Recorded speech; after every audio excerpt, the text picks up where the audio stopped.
All right, we're live. Shalom, Israel. Welcome back to Wednesday night class. Good to see everybody. Good to see everybody online. Good to see everybody in the school that came in person. Let me cut my phone off and take away these distractions.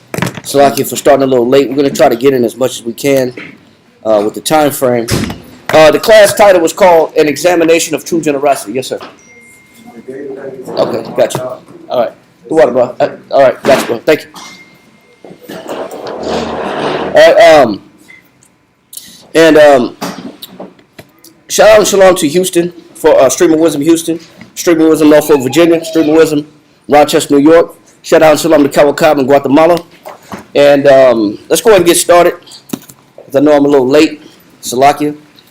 So the class is called An Examination of True Generosity. And we're going to kind of dive into what generosity should look like and the details of it. And let's go ahead and get started. Luke chapter 11, verse 5. That's going to be the first scripture. Luke chapter 11, verse 5. Luke chapter 11, verse 5. Let me hit these scriptures up real quick. And he said unto them. All right. So, let me hit the scripture up here real fast. I got it. It's going to make me multitask. All righty. And let's get that. Luke 11 and 5. Uh-huh. And he said unto them, which of you shall have a friend, Go ahead. and shall go unto him at midnight, and say unto him, friend, lend me 3 loaves. So stop right there. So Christ, this is right during the time that Christ is teaching. This is kind of like the beginning phases of him teaching the disciples, and what he's doing previously to this point, he's teaching them how to pray. But he's using, of course, parables, and because there's so many different things that are lessons that are within his sermons that are necessary for their development then, whether they understood it or at a later date if they didn't understand it. So let's read that again, and we're going to break this down and slow this down, because the class topic is called An Examination of True Generosity. All right? Let's read that. Come. Luke 11 and 5. And he said unto them, which of you shall have a friend? Oh, stop. He said, which of you shall have a what? A friend. So now Christ is beginning to use this friendship, this bond that he's given a metaphor for, a parable for, to his disciples. He said, which of you should have a friend? Go ahead. And shall go unto him at midnight. Now, why? First of all, what would compel you to think that you can go to your friend's house at midnight? You got a strong bond. Say it again. You got a strong bond. So there's a what? A bond. There's a bond. What'd you say? There's a good friendship. So that means that, for one, that time frame, that midnight, that's not the most pleasurable time to have company. It's not normal. It's not normal, bro. It's not desired either. No. You know, for people to be knocking on your door at midnight. REM sleep. REM sleep, kids sleep. Man, everything is starting. The lights are dim. The kitchen is closed. You know, you didn't wash the dishes already. You didn't clean the house. No, I said you're in your REM sleep. Like you're in the deepest part. Oh, you said REMs. I just said REM sleep. You're dreaming that. Your REM maybe sleep too. She ain't gonna like that doorbell ring. But REM sleep is a deep level of sleep. They say it takes, by sleep therapists, it takes 45 minutes just to get into REM sleep. REM sleep stands for rapid eye movement. That means when your brain and your heart is recharging. So it's only recharging when you're in REM sleep. If you're not really in REM sleep, your brain can't recharge. The new cells cannot be generated, both the heart and the brain. So it's important to get some good sleep. But at midnight, that's like right when you're getting into that REM sleep, right into that therapeutic rebuild phase. But do you really want somebody knocking at your door at midnight? No. But why would somebody even think they can get away with that or do that? But y'all said it earlier. It's because what? It's a bond. It's a friendship and a bond built. Built over time. It's built over time. So there's an expectation that I can, and there's an understanding, there's an expectation that I can knock on this person's door at midnight. There's already, because we have this friendship, we have this relationship built. We have this bond built where I can come to your house at an inopportune time, off the wall time, and you will still be there for me in a time of need. So read it again. And he said unto them, which of you shall have a friend, and shall go unto him at midnight? So number two, it's an inconvenient time.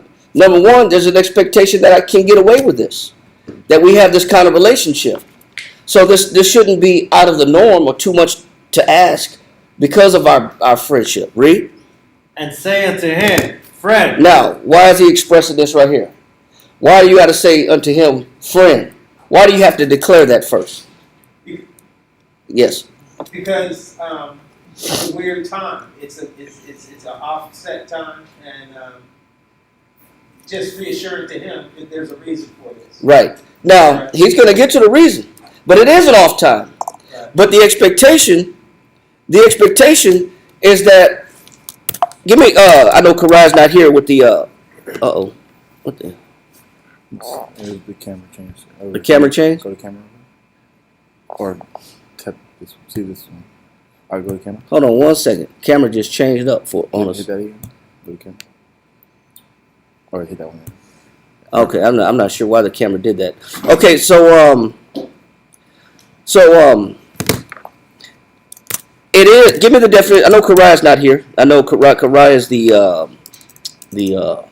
definition. He's the 1828. You want a friend? No, I want the definition of amiable, because that's what friendships are built on.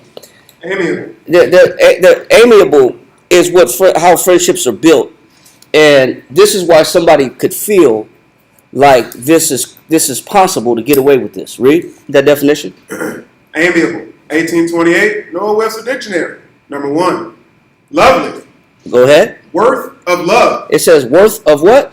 Worth of love. So if we have a friendship, if we're calling each other friends, or we have a bond, or we have a relationship, I feel like that I'm worthy that I can go to your house at midnight. Because I'm worthy of what? Love. I'm worth the love. I'm worth the love that I can go to your house at a time that may be inconvenient to you, inopportune. It's not really favorable to you.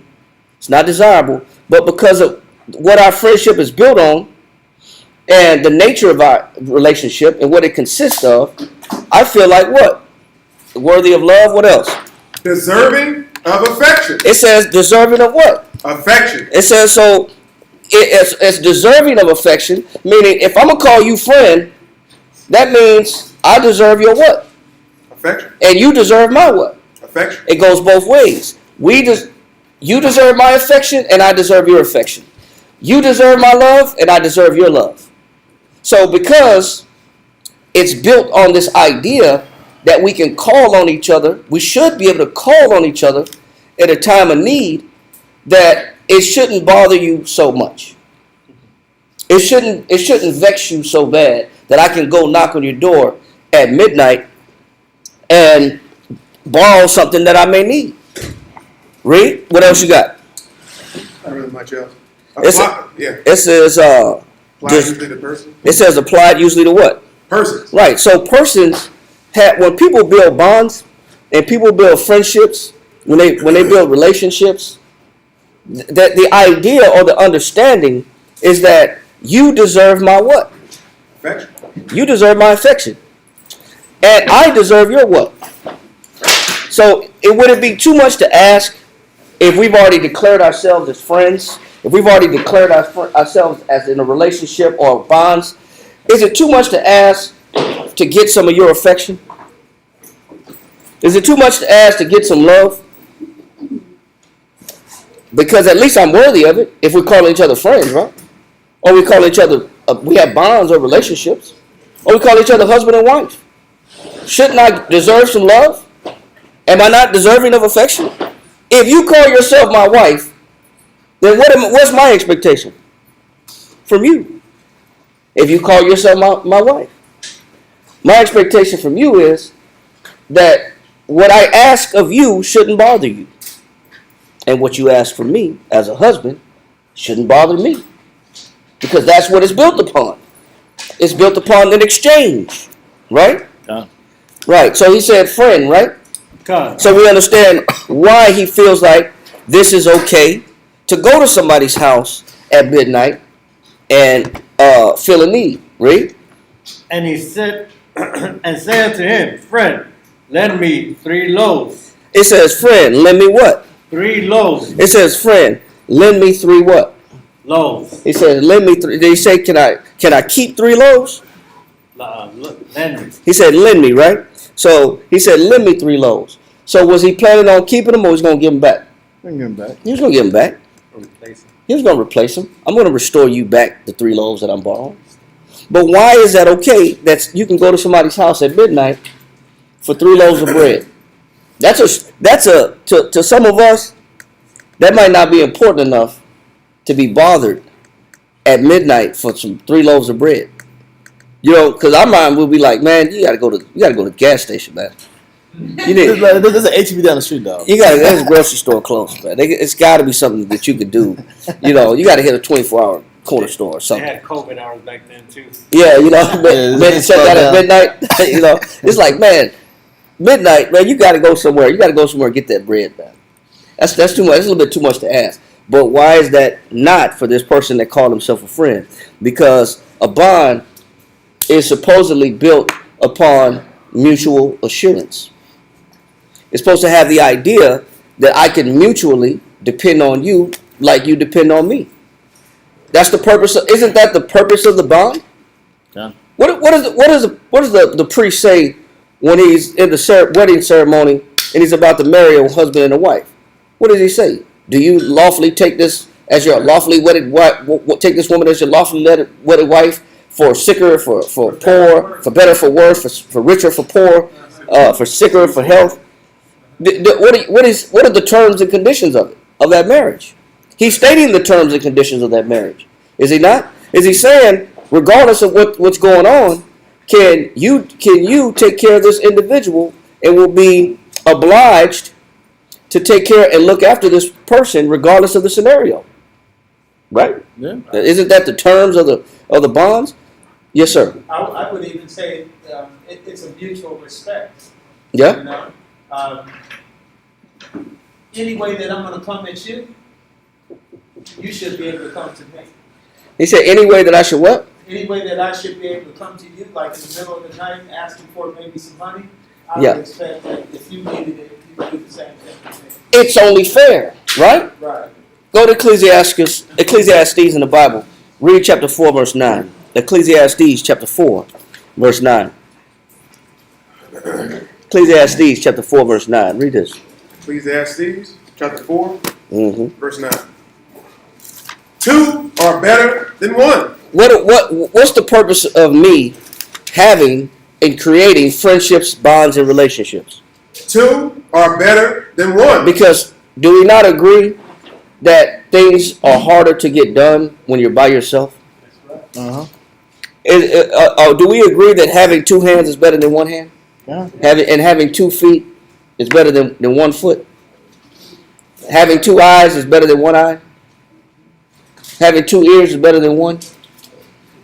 So there's limitations when you only have 1. There's limitations. So the purpose of this bond, the purpose of this friendship is to compensate for what another needs or another wants or aiding to another's benefit. So the purpose of the bond is for what? Because there's a better established mode of operation when both of us can attack a situation versus one of us attack a situation. When both of us feel a need versus one person feeling a need. Read that again. Ecclesiastes chapter 4, verse 9. 2 are better than 1 Why? because they have a good reward for their labor. Because you can go further and you can get more work done when you have a partner. You double the amount of work generated. You ever seen roofers? One guy is throwing the shingles up on the roof. Another guy's opening them up. Another guy's tacking them down. It's a better system when you got help. It's a better system of operation when you have assistance. When you got friends. You got friends that you can go about and attack a situation. Man, you can accomplish a lot more and do a lot more with somebody there as a companion than by yourself. You can accomplish more. It's true. Two are better than what? 1. Read on. Verse 10. For if they fall, It said, for if they fall, read. the one will lift up his fellow. So now also, if things go bad on my behalf, I have somebody that can what? Lift you up. Lift you back up. So the bonds are created, and the relationship is created so that I don't have, if I fall, if I slip and I fall, if I go down, I don't have the weight of all the responsibilities just on my shoulders by myself. For anybody that knows, for anybody that deals with a 2-income household, when one person loses a job, what happens to the state of the household? It's real tight. Hmm? It's real tight Why? because it depends on one another. Because they depended on the other person to carry some weight. Because the idea is that we're both going to go in this together, and we're both going to share this load. We're both going to share this responsibility. There's going to be a mutual assuredness that I can depend on you, you can depend on me. And I'll carry half the weight, you carry half the weight, and we can get more done. And the house won't suffer so much.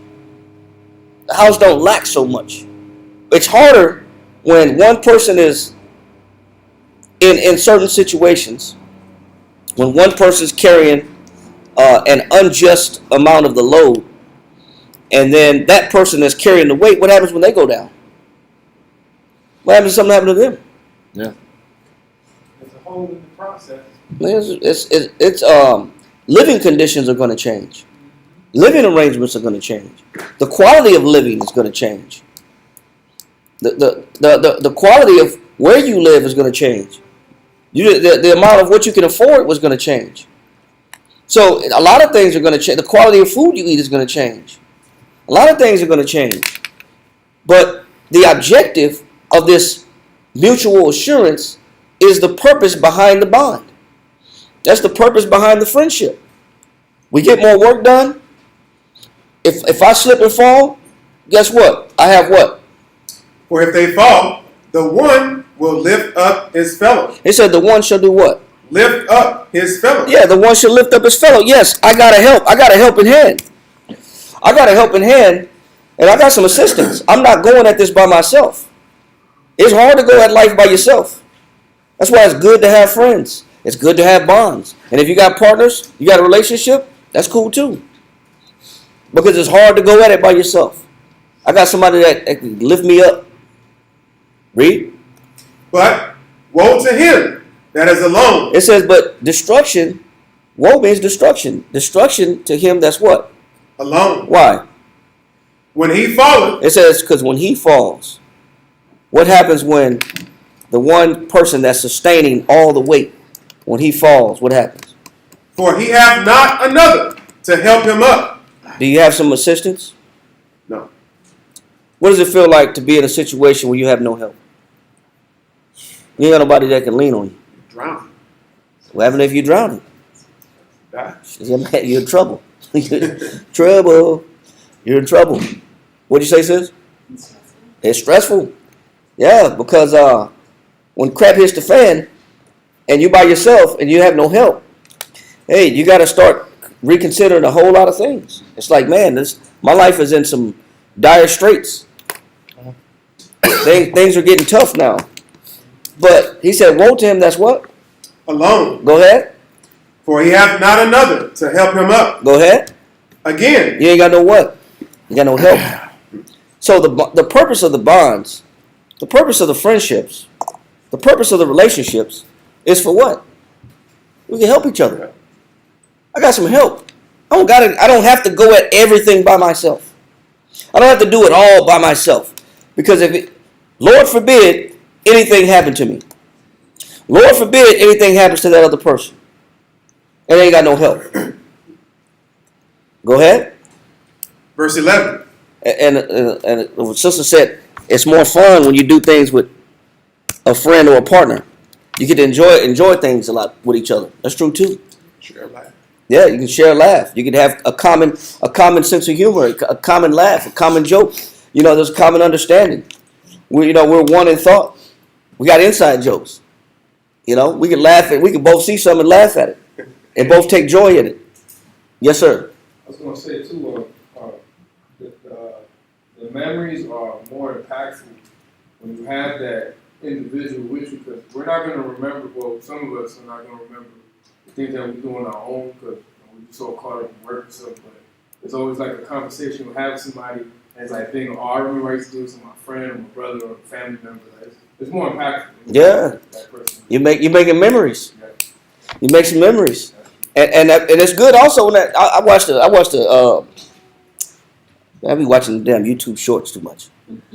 But watched the YouTube short where this Judite husband and wife, he had some type of stroke or he had some type of short-term memory loss.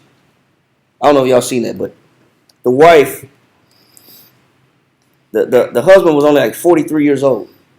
And every day she has to remind him of who she is and who he is. Oh, no, it was a movie, right? No, it wasn't a movie. This is a wife that recorded. She recorded her husband and what she has to deal with every single day. He's only in his 40s. He's young, and he's like, "Where am I?" He said, "Baby, you suffered an injury, and you're so and so. This is your house. I'm your wife." He said, "Well, where I work at?" He said, "You used to work for this place, but you're not working any longer. Is this my house? This is your house. You're comfortable. You're at home, and we love you." "Oh, okay. Who else lives here?" And she has to do this every single day. Every day she has to remind him who he is, who she is. But the impactful, almost tear-jerking part of this short is the fact of how patient she is with him. Wow. How patient she is. She does it every day and she's not frustrated. I got to go check that out. She's not frustrated at all. I don't frustrate her. She says, "This is your house. This is I'm so-and-so. I'm your wife. You live here. Everything's taken care of." And she just calming down his questions and his anxiety and his inability to remember his location. And she does it every day. Crazy. It's like the movie with Adam Sandler. That's what I was referring to. Yeah. What's it called? 51st Dates. Yeah. I was thinking, I don't know what the number. That is. Is it called Number? Hold on. Let me write this down. Man. There's a whole movie on this. There's a whole movie on it. The guy's recording. He has like a whole video recording every day. Like, What's it called? 51st Dates. That was one of his like only. that was a good one. That was legit. That's why you said it's a movie. Okay. Yeah, No, this is not a movie. Yeah, it's called 51st Dates. And Okay. he has to start this date over every day. Yeah. Okay. Like major What's accidents. his other thing y'all mentioned? What's the other movie? The Notebook. The Notebook. Yeah. We got some homework. At the end of the day, so she's forgetting it. The husband just every day reminds her of their life, their love story. Or he just acts like they in a nursing home together, and he just act like they friends and homies. That's 51st Day or that's the Notebook? It's a no good. That was All right. So we got 51st Day and the Notebook. The 51st Day is more what you 51st said. Dates. That's comical, but It is funny too. So it's a good watch. It's not just like tear jerking. It is a good watch. All right. Well, now I like all right. I got some work to do then. I'm not even the movie guy, but I will be today because it relates to the point. Yeah. When you're by yourself, you don't have that other person to kind of bring you back to even remind you of who you are and what you used to be. Even when somebody said, "Man, you used to have your chest out, man. You used to walk with confidence. What happened to you?" You know what I'm saying? You remind you of that. You didn't let things get you down. Somebody online said, "That's love. What a blessing that man has a great wife." That's a good move. 51st date with Adam Sandler. Okay, we everything. I'm out the loop. I need to get in the loop. Sean Shawan is out the loop. So anyway, but the point is, it's great to have that. But when you don't, read on. Verse 11. But it's good to have that. Go ahead. Again, if two lie together, It says two lie together. What happens? then they have heat. Then they got what? Heat. So they got some heat going. So what does that mean? That means that heat just represents comfort. Comfort. That's all it represents. Comfort. That means life is a little bit more comfortable when you have somebody to go at it with. And somebody that's willing to share these responsibilities and share the load of the house and share some work, share some duties, and share a laugh. Share some commonality. So he said there's some comfort. That's all he's explaining. It's comfortable when you got some help.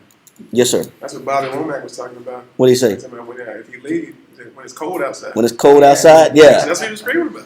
Who's gonna hold you? That's what he was talking When it's cold outside, girl, Yeah. who are you holding? Nobody. Hey, it do get cold outside, man. But it get cold inside too if that commonality ain't shared either. Yeah. It gets just as cold on the inside when one person doing everything. Yeah, it cold out. Anyway, read.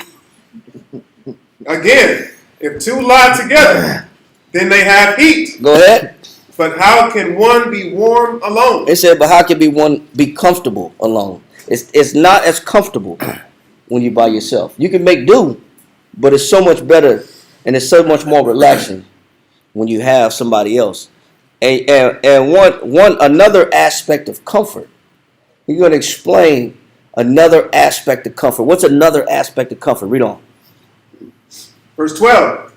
And if one prevail against him, That means if somebody is standing against in opposition to you and you get jumped and you get double teamed, read on. two shall withstand him. That means that guess what? Somebody has my back in an aggressive situation.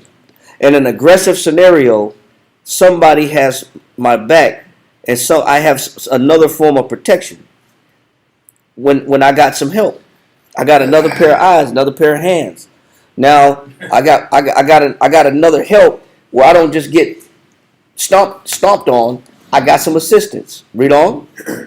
And a threefold cord is not quickly broken. And that help that help that I get from another person in case of a threat, if there's a threatening scenario, that help comes in different forms, but there's a word for that help. The word for that help. Let's go to Ecclesiasticus. Let's go to Ecclesiasticus chapter 29 and let's read verse 14, because this is a term for that help. So nobody prevail against me. Ecclesiastes chapter 29 and verse 14. An honest man. It said what? An honest man It says an honest man. Read on. is surety. Is what? Is surety. Is surety. Get that definition of surety. He says an honest man is what? Surety. An honest man is surety. What's surety? Surety. It says certainty, security, safety, foundation of stability or support. Read it again. Certainty, It says certainty. Surety is certainty. What else? security, So what? Read that again. Nagaha. With the last verse you read in Ecclesiastes chapter 4. I believe you read verse 12. Come. Ecclesiastes chapter 4, verse 12. And if one prevail against him, And if somebody prevail against me, meaning somebody's jumping on me, trying to jump on me, or I'm getting double teamed, go ahead. two shall withstand him. So now, because what does that other person provide me, Kariah? security, What is that other person? What is the benefit of having that partner? security, What is the benefit of having that friend? security, What is the benefit of having these bonds that I have connected, that I created? security. These are security for my life. They're not only there to provide me comfort, they're not only there to provide me assistance when I fall, but they act also as a form of security. There's multiple benefits to having friendships. There's multiple benefits to having bonds, creating bonds. There's multiple benefits in creating relationships. Because now I got some security. it's good to have security when, especially when you need it. You won't mind a helping hand when you need it. If there's ever a threat, if there's ever a situation, it feels better when you know somebody got your back. Otherwise, you'll feel bullied all your life. Yeah. But you know one thing I realized that growing up in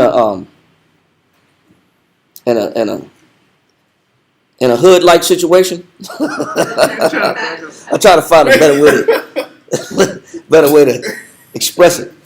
But you know what? One thing about growing up in the hood is that however many brothers and sisters that family has, yes, it's hard to feed them, but don't ever touch one of them. Because if you touch one of them, what happens? A lot of hands for it. It's a lot of hands for it. You got to fight all of them. And if you only got 3 in your house, if there's only 3 kids going to school, that's not bad. Until you go to a school that has 10 kids from the same household. And they got kids in all grades. They got kids in all grades and all levels. And I remember it was a specific family that if you mess with one of them, they'll block your way home. They'll block your way home because there's only one way to get home. Otherwise, you got to take a crazy long route. But if you got to take a shortcut through in my day, it was a baseball field. You got to take a shortcut through the baseball field over the train tracks to get to the projects. And that family would always be there in the baseball field.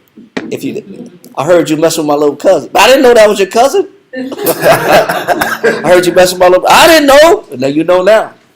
So it's great when you got companionship, you got camaraderie built, because you got security. That's a whole force right there, and it's great to have that. There's nothing wrong with that. It's great to have that, and we need to carry that help or that invitation for other people to be that for us as we age and get older, because it is hard to do everything by yourself. It does get a little difficult. It does. He says, but that security. Kariah, read on. Security, safety. It's what else? Safety. So what's the benefit of having bonds, relationships, friendship? Safety. Safety, man. Security. Help. Comfort. Friendship. Double the working power. Read. Says foundation of stability. And it's also a foundation of stability.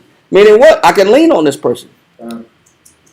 They can lean on me. We can lean on each other. We help keep each other stable, like real communities used to.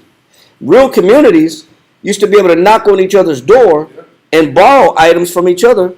I know I've done it many times. Our family did it. My grandmother was a proponent of it, of taking care of people whenever they ask. My grandmother would not only maybe to a fault, because the scripture do say try the spirit by the spirit. Grandmother would just let people, if you was homeless, if you needed a place to stay, she would let you sleep on the couch. You were never homeless if you knocked on my grandmother's door. You always have a place to stay for the night, at least for the night. You have a hot meal and you have a couch or floor to lay on, but in the morning you got to go. But sometimes crazy people have came in the house. I'm not even gonna get into that, but knuckleheads came in the house. But she believed that, sometimes you entertain angels unaware, which is true.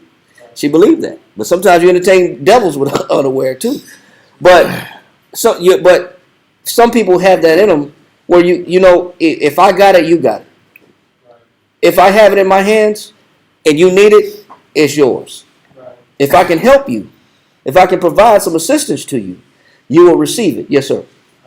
I know we were doing the move. Nagaha was there. We were talking to that lady, Miss Houston, or was she going to Houston? We were packing that. That crate on the side of her house. Mm-hmm. She had that daughter. Yeah, I know what you're talking about. Yeah. Now she was explaining how in her neighborhood back in the day, she started telling about history and stuff, and how each person would have a garden and whatever they needed, be it some cinnamon or be it some pumpkin seeds or what, if somebody got hurt real bad, they would go to, well, Miss Dodkins down the street, she has the peppermint tree. And they would go and, get things from each other. They would borrow. Yes. They would borrow things from each other. She was recollecting and reminiscing on the good old days. Right. How things used to be. And because it wasn't that way, she actually turned cold, man. And a lot of relationships that she had went south. Right. And she got real bitter. She was a very bitter woman. Because time wasn't the way it used to be. Anymore. Right. So she was bitter at the world. Yeah, she was extremely bitter. And she actually passed that bitterness down to her daughter. Yeah, right. And her daughter shared the same negative outlook to people. But when y'all did give her that quick, brief, deja vu moment where she was able to, well, not deja vu, just recollecting on, it's almost like she went back in the past and she was able to pull back all the good that was from her community. The whole spirit changed. Whole attitude changed. I remember the whole attitude changed because it was a better time back then, right. Where people they had compassion. They had actually a care for one another. Right. He says that definition, Kariah, there's a what? It says the foundation of stability. It says when people are a foundation of stability, that is one of the benefits. This is one of many benefits to having friendships, bonds, and relationships. Right. You got somebody to help keep you stable in a bad time, in an unstable time, or in an unstable world. Because this is a bad time that we live in, and you can't bring back the 70s, the 60s, and the 80s. You can't bring those times back, or even the 50s. Right. You can't bring those times back where people actually had a natural care for each other and looked out for each other. I remember getting whooped by my neighbors' parents, grandparents too. Getting in trouble, Borrow some of those too. Yeah. I remember expressing this to a young woman about community being connected. And it blew her mind. She says, "What does that really mean?" Yeah. I was like, "Wow." And I explained it again, but she couldn't connect it, like neighbors knowing each other and can go over there or watch their kids, or And because of it, there's almost an inability to socialize with this younger generation. Right. Not knowing how to communicate, not knowing how to express themselves, Right. or to just see the good in each other. We don't know how to talk, man. People don't know how to just open themselves up to people. It's like this. I'm afraid I'd rather text you and talk to you. But communication is bad right now, bro. But you can make friends like that back in the day. 70s, 80s, you can make somebody come on the street, you just make a friend in seconds. Right. Walking down the street. Yeah. It don't take long to do anything together. You make up something and be friends. But you have that foundation of what? Stability. What else you got? Support. What else? Number 5. Wow. It says security against loss or damage. What's one of the benefits of having a partner? Security against loss or damage. I got somebody that can make up the loss or damage. So anything that I lose, anything that I have that fails, I got somebody that can help compensate the damage. Somebody I can lean on to make up the difference. If my check is short, I can make a phone call and say, hey, can I borrow this? Or if there's a need, I need a ride somewhere, I can make a phone call. And right there, I have that support at my disposal, at the end of my fingertips, where I can call on somebody and they'll be there for me. People got to see the benefits. If we don't understand it, there's a multitude of benefits of having bonds, friendships, and relationships, and building it the right way. It's really a beautiful thing. It's really a beautiful thing. Verse 5, Luke chapter 11. Luke chapter 11, verse 5. And he said unto them, which of you shall have a friend, and shall go unto him at midnight, and say unto him, friend, lend me 3 loaves. And according to the Bible, what should happen according to the Bible? Go to Matthew chapter 5, verse 42. What should happen according to the Bible at this time when a person that you've classified as a friend, where there's a mutual assurity, when there's a certainty or a security or safety, or you look at this person as a stability that you can lean on in the time of need. In a perfect world, what should happen? Matthew chapter 5, verse 42. Give to him that asketh thee. What does the Bible say? Give to him that asketh thee. What does Christ say? Give to him that asketh thee. He said, give to him that asketh thee. Read. And from him that would borrow of thee, And if anybody need to borrow something from you, read. turn not thou away. So what did Christ say you're supposed to do when somebody asks you to borrow something? Give it up. Give it to him. Give it to him and don't do what? Don't turn him away. Don't turn him away. Don't turn him away. That's what should happen. And even in this scenario, that's what should happen. Friend, I have need of thee. Could I borrow 3 loaves of bread? Christ said, what should happen is, you should be able to, that person should have said, no problem. Here you go, bro. Here you go, partner. Here you go, neighbor. Here you go, friend. That's the way it should be. Sounds about right, right? Sounds like the way it should be. Right? Go back to that in Luke. Excuse me, I'm sorry, what was that? Matthew chapter 5, verse 42. Matthew chapter 5, verse 42. We're back at Luke chapter 11, verse 6. I got a question real quick before Yes, we sir. proceed. Mm-hmm. This might be precipitating the point. Hope not. Does that go into say, we're doing this for a classified friend, right? Yes. The question I would have is, would a classified friend pull his friend card this often? In a sense of an inconvenient time, uncomfortable situations. Mm-hmm. Is that something where you would have to even be that much more what's the word? That much more. Take your time. I'm trying to think of the way I want to put it. Spanish. I know, bro. What I'm trying to say is this: you do this, you go above and beyond for a friend. 2 questions: would a friend pull this card very often, or would he abuse this friendship? In the sense of, I'm gonna come over at the most inconvenient time because I just feel like I can't. Whether you're sleeping, whether you're not in a position to sit here, maybe help me, but you're gonna do it anyway because you know I'm gonna do it for you. Would the friend constantly pull this card? And 2, is that a friend that does abuse it? Well, for one, if you said it's a friend, then is it really an inconvenient time? Okay, I guess that's answers one question. I'll say that again. If you classify this person as a friend, Okay. then the needs and the ability or desire to compensate the need is mutual. That means that I could come to you at a time that may be inconvenient to you, and you be willing to do what? Be of security, be of foundational help, be of safety, be of need. You know. So if I'm gonna use that word friend, then yes, a friend, or if I even say a brother, because let's use the word brother. Yeah, we should be closer, technically. Yeah, exactly. So let's use the term brother. So if a brother call you at 3 in the morning and he say, "Hey, man, I just my car broke down." Yeah. Based on the relationship, should you say, "Hit me up in the morning"? No.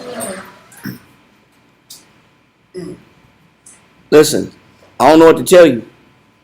Best thing to do is just turn the car, pull over the side of the road, sleep it off, wait till daylight.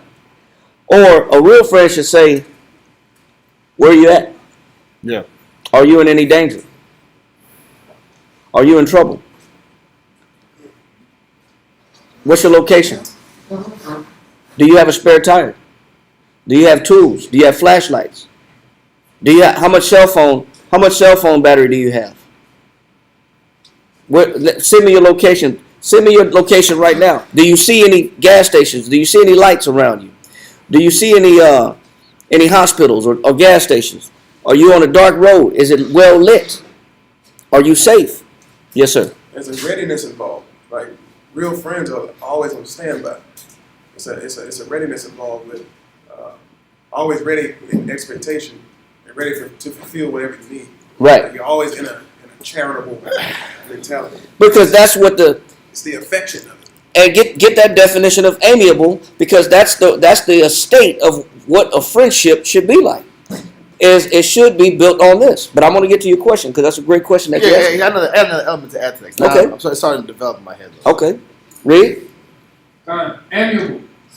It says, lovely, worthy of love. That person is worthy of what? Love. That person is worthy of me coming out of myself. Mm. That person's that if I'm going to say that's a friend or a brother or a sister, that person is worthy of me being inconvenienced. What else? It says, lovely, worthy of love, deserving Is of affection. Deserving of what? Affection. So yes, they deserve my affection. Yes. They deserve my consideration. Yes, they do. Now the class does get into certain nuances of friendship, even as far as abuses of friendship. But if I'm going to use that word brother, that's my brother, that's my sister, that's my friend, or that's my husband, that's my wife, should I not be able to lean on you in a time of need? Am I not deserving enough to gain some help or assistance from you in my time of need? And should you not be reciprocated of that same level of affection? You should. How do you distinguish if someone is worthy to be a friend? That's the question I'm going to ask. That's a great question. Y'all both got the same question. Because, especially in a zone where you got the truth, right? Where we are inclined to give a brother or sister the second, third, fourth, fifth chance. Yeah. To give them that opportunity to become a friend. But like you just mentioned, if I'm going to call you a friend or a brother, I'm going to expect this relationship to be a two-way street, in a sense. If I'm dealing with you like Christ wants me to deal with you, I want you to deal with me like Christ wants you to deal with me. Mm-hmm. That's the idea. But what if that relationship is not being happy? Now, I'm writing this down right here because I want to answer this question. But there's a short way to answer this question, and there's a long way to answer this question. And I'd rather answer the long way. I agree. Because I think because of that question, it has a lot of meat to it. It's not as simple. Picking friends, calling yourself friends, being available to people. There's a lot of things that have to be dissected when we just use those terms loosely. We have to qualify individuals. Yeah. And so I'll just leave it at that, because that can be, and it will be, a whole nother class by itself. Okay. That is a whole nother class by itself to determine who gets to use the term friend and who should be able to use me as a friend as their need happens or arises. Okay. And how often I should make myself available to these said individuals.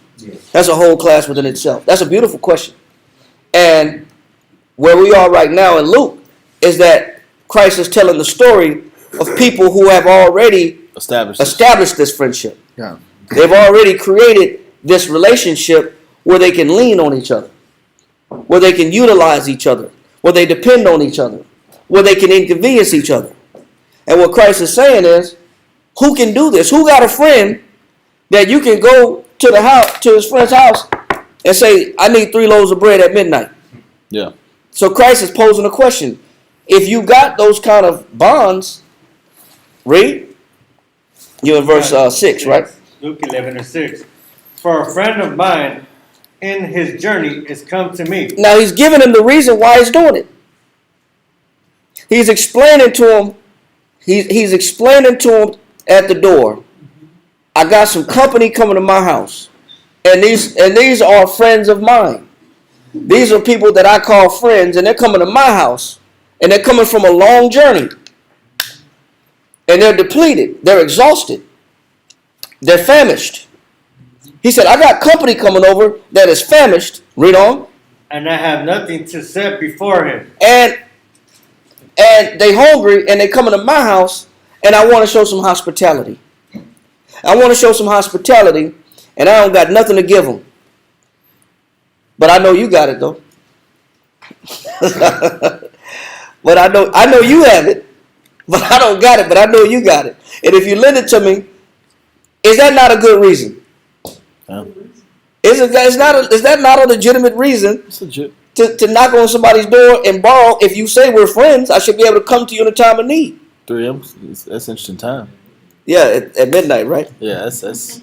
Hey, then they go to bed, right? Hey, They eat right now. They eat right now. Hey, they just getting in, man. They just getting off the road. You know, some people get off the road late, man. Traffic, whatever. Yes, sis. So do you expect an explanation as to why? It would be You good. just care. It would be good to have an explanation, because that way it gives a person a chance to measure the severity of the need. Yeah, because right now it's like, oh, okay, yeah. Give it to Yeah. Yeah, it would be good, because you know you don't want to create a rift or an argument because you're out of season with your needs or your requests, Yeah.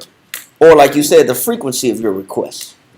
You don't want to cause a rift between the friendship or the relationship because you keep asking at the most weirdest Very time. delicate process. Yeah, so there is some there, but Christ is going to explain all that. He's going to explain that. Yes, sir. It also depends too, like on how deep your friendship is, the understanding between the two parties.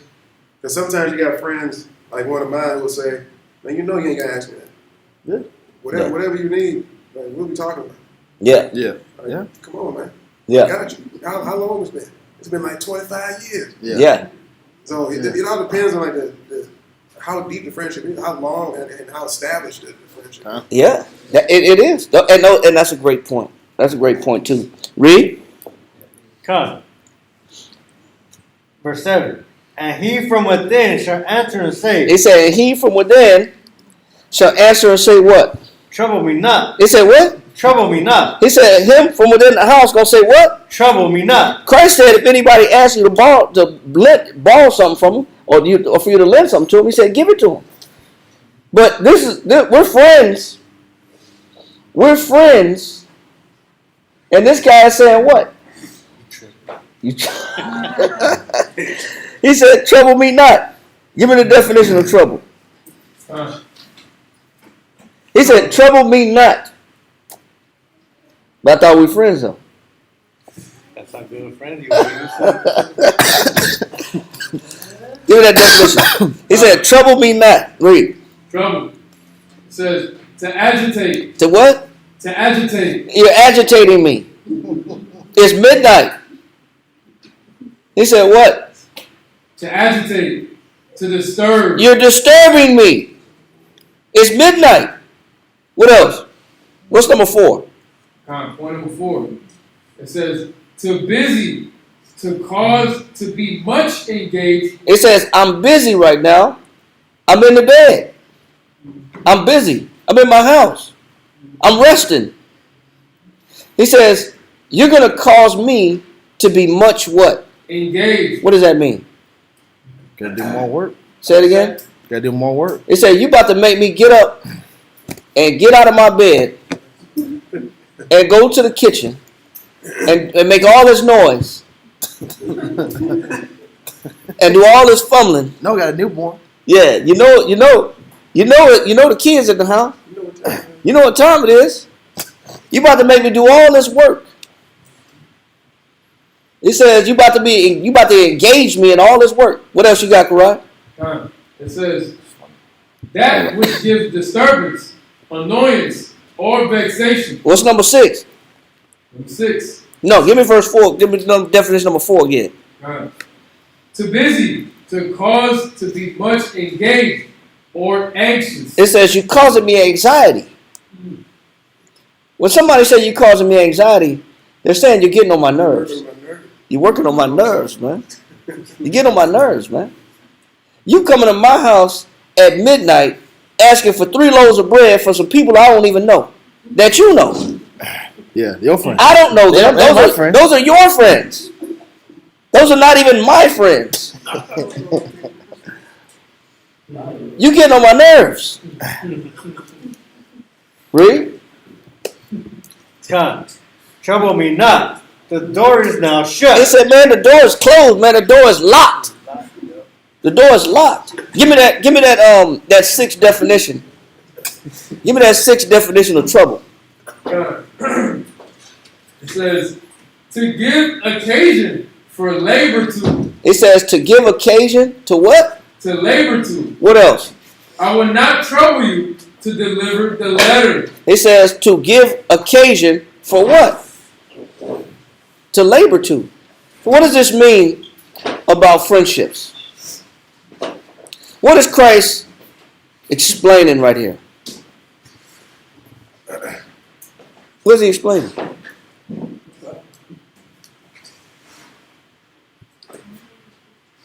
Possibly to know who your friend is, because as a third party, I'm looking at this guy like, does he know how to read the room? Like, should be going to that guy. Right. That's your friend over there. That's an associate. You know him. Y'all know each other, but you can't go to his house at 12. I mean, you can go to his house at 12, but maybe he's thinking of knowing who is a friend. But he said they're already friends. Oh. They're already friends. Maybe you don't know what I- a friend is.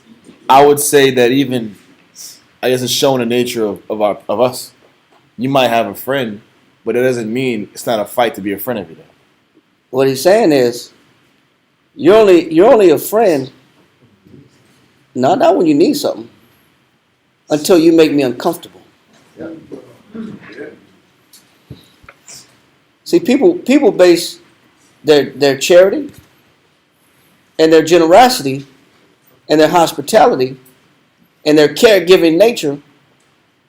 It's not even about the friendship. The quality of the friendship is based upon whether you make me comfortable or uncomfortable. Will determine whether I'll satisfy my end of the bargain as being your friend. That's true. That may now keep in mind, a friendship is supposed to be mutual. Mm-hmm. Supposed to go both ways. But even a friend has limitations to friendship. And what he's showing is those limitations. What Christ is explaining is people call themselves husband and wife. People call themselves brother and sister. Until when? It's not comfortable. Until it's not comfortable anymore. Yeah, it's not fun no more. It's not fun no more. Inconvenient. And that there's limitations to friendship. Mm. There's limitations to even what you can get out of a relationship. There's limitations that a husband and a wife even have when there isn't supposed to be limitations. There's limitations to brothers and sisters when there shouldn't be no limitations as far as us taking care of each other or looking out for each other or leaning on each other or depending on one another. So one has limitations, the other one has expectations. Yes. That's what he's explaining. He's explaining that even bonds that are already created, where people are dependent on one another, even they will lose the ability or desire to want to help you. And that generosity that people have has limitations. And that's what he's explaining in verse 7. Read that again. Luke 11:7. And he from within shall answer and say, trouble me not. The door is now shut. He said, man, the house is locked up, man. Everything's closed, man. I got all the doors locked. I don't feel like fumbling for no keys right now. I don't feel like unlocking all these doors right now. I don't feel like getting out of bed right now. He said, the door is now locked. What else? And my children are with me in bed. He said, and my kids, if these kids wake up, it's going to be hard to get them to go back to sleep. You're disrupting my sleep. Peace. You're disrupting my kids' sleep. You know how hard it is to put these kids back to sleep? Even like you said, a newborn. Yeah. You got a newborn. Once that newborn, once they go, after about the second or third, they start off with they always start with This is shot. and then they go, it's like, oh, It's because they're floorboard. you know, you start patting. Yeah. You start patting them. You start patting them. You start bouncing them. And they start moving and squirming, and it's like, oh, it's too late. It's too late. Yeah, you might as well turn the lights on. You might as well get up. You might as well go. You might as well check the diaper. You might as well go get some milk. Yep. Because they're up now. They're not going back to sleep. They're gonna want to be comforted. They're gonna want needs. They want the diaper changed. They want to be swaddled. They want the pacifier. They want chichi milk. Yeah. You gotta console them all over again. And it was hard to get them to go to sleep. Yeah. It was hard to get them finally laid down where they can go to sleep. And now somebody knocking on the door for some bread, 3 loaves of bread. Dog is barking out with the whole house. Yeah, whole house is up now. Gosh. Whole house is up now. Man, that friendship is being tested now. That friendship is being tried, man. It's being pushed to the limits. He said, trouble me not. He said, the door is locked. He said, my kids are what? And my children are with me in bed. I cannot rise and give thee. He said, I cannot what? I cannot rise and give thee. Is it that he can't? Say it again. He doesn't want to. He doesn't want to. Another question, my friend. Yeah. Is it that he can't? He can't do it, or he can do it? He can definitely do it. Can he do it, or can he not do it? It's within his power. It's not within his will. It's not a desirable time frame. Yeah. He doesn't want to fulfill that need. And the truth of it is, the bonds that we have with people, whether they are relationships or friendships, or husband and wife, or brother and sister, or friends, or companions, they're only based upon inconveniences, or conveniences, or comfort. They have limitations to them. They only go as far as that person is comfortable. And when that person is no longer comfortable, they're not in that willingness or that willing mind to satisfy or play the role of that friend. That friendship tag will expire. You can't use that card. I don't like that friendship card right now. I'm not coming through right now. I'm not coming through for you right now. Because when it comes to my comfort, I'll let you know how much of a friend I'm going to be based on my comfort level. It's not about can I actually do it. Yes, he could do it. Yes, he never said I don't have the 3 loaves of bread. He never said I don't got it. What did he say? He said, man, I can't do what? Amiyati? He said, I cannot rise and give thee. He said, I cannot rise and give thee. Yes, he can. He never said he didn't have it. He just said, I don't feel like it. You know what the truth of it is when you're dealing with making bonds and making friendships and making relationships? It's all good until the other person don't feel like it. Yeah. It's all, everything about the friendship is, everything we read earlier about the multiplication of work, doing more work, the having 2 lie in a bed and they have warmth, they have heat, it's comfortable. Extra hands. Battle hands. You got security, you got a foundational help, you have assistance, you don't have to go, all that is good. Yeah. Until somebody doesn't want to. I'm not saying that what we read earlier is a bad thing. Having a partner, having a friend, having a bond, having a relationship is good until the other person doesn't want to or don't feel like it. And then you see the quality. You see the estate. You see what the relationship is made out of. You get to see the substance of it. Yes, sir. I remember my mom used to have a neighbor. She used to knock on the door all the time just to hang out. And my mom, she'll look through the peephole and she'll call me from my room. She'll be like, I open the door and I'm like, hey, what's going on? She's like, hey, your mom's here, man. She ain't feeling too good. Yeah. So your mom was faking the funk? She'll look through the peephole and then like the music music be loud. She knows somebody at the house because the music going. She would lower the music real quick. She would run in my room and just tell me I'm knocked out. I'm not here. She was like, yeah, but her band is out. Yeah, she's sick right now. She ain't feeling good. Oh, I'll come tomorrow, and then she'll leave. I tell my mom, like, hey, why don't you good? Okay, cool. And then she'll go. She go back to jamming out in the house. My mom, man. She go back to jamming out and singing and cleaning and doing everything she was doing. You know why? Because people don't want to be bothered. And that's the downside. That's the downside of having bonds. That's the downside to having relationships. You never know when that other person don't want to.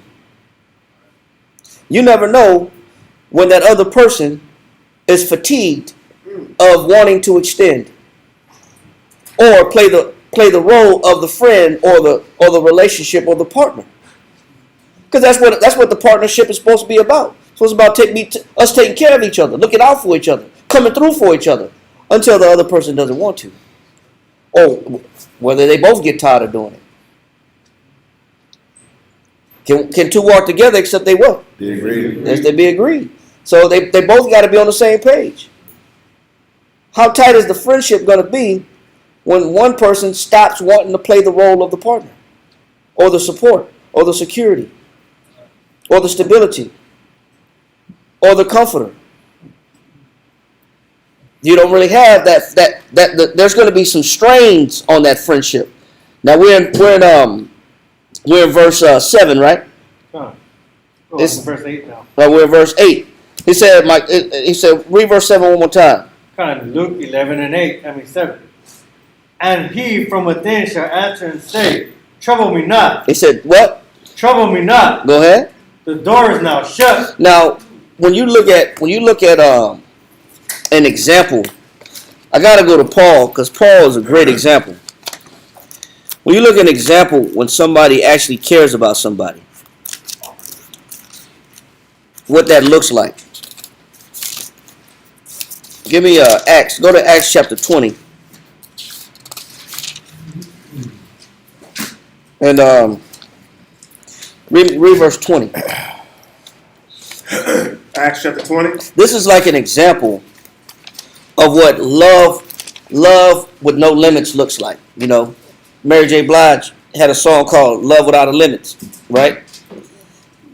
Loving you is all I want to do. Loving you and loving you is all that I want to do, baby. For those that know that song. Love without a limit.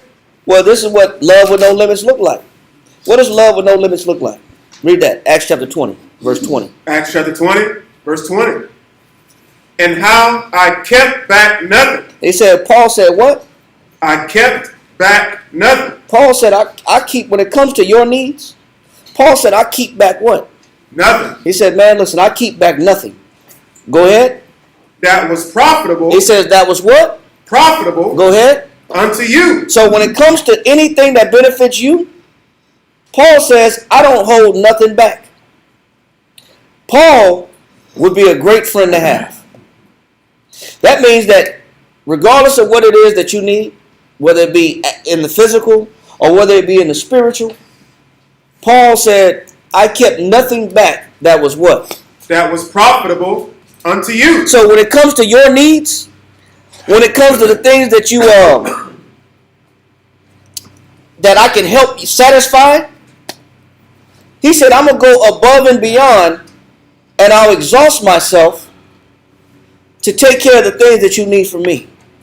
So much so, read. But has showed you. Go ahead. And have taught you publicly. He says, and I taught you publicly.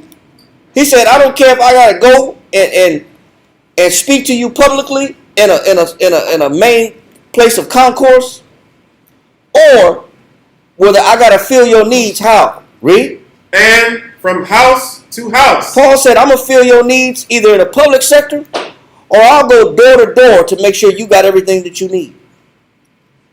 I'll go house to house to take care of business. Does it seem like Paul put limitations on his love? Nope. No. Did it seem like Paul put limitations on his bonds? No. But everybody's not Paul. Everybody's not Paul. Everybody don't have that kind of mentality that they'll go above and beyond and out of their way and oppose themselves even when it becomes uncomfortable to extend to the person that they call a friend, or they call a brother, or they call a wife or a sister or a companion. There's no limits to what Paul would do. He said, I'll go house to house, city to city. He said, I don't hold nothing back. But the truth of it is, people hold generosity back from each other because true generosity has no limit. But our generosity has strings attached. I'm only giving, I'm only loving, I'm only supporting, I'm only caring until I'm uncomfortable, until I reach the wall and I don't feel like it anymore. And it's becoming a bother. And it's becoming an inconvenience to me. The truth about people is that people have a low threshold for how much they can do for somebody else. And the more love that you have in you, the least amount of limitations you possess. How do you handle a spouse that does not behave as a friend, husband or wife, because their actions are not friendly? Sarah, that is a great question. And that is exactly what we want to answer in this class. Sarah Strong, that is a great question. I'm going to write it down because I don't want to forget it. That is exactly the purpose of this class. How do you handle a spouse that does not behave as a friend? Y'all heard that question? Ain't that the truth? Seems like we're touching some buttons over here. How do you handle a spouse that does not behave as a friend? Wow. They're not keeping up their friendly duties and their friendly end of the bargain because their actions are not friendly. Man. Whew, there's some heat coming out of this computer. But hopefully we can get an understanding and answer that question when the class is done. So where we are right now is where Paul is saying there's no limitations to what he's willing to do to how he'll exhaust himself or deplete himself for the needs of the body. Not everybody, unfortunately, is willing to do that. People have limitations to what they're willing to give and their generosity and their charity, especially because it's predicated upon their comfort level. And the minute somebody's not comfortable giving anymore, then the less you can expect from that other person that you call a friend.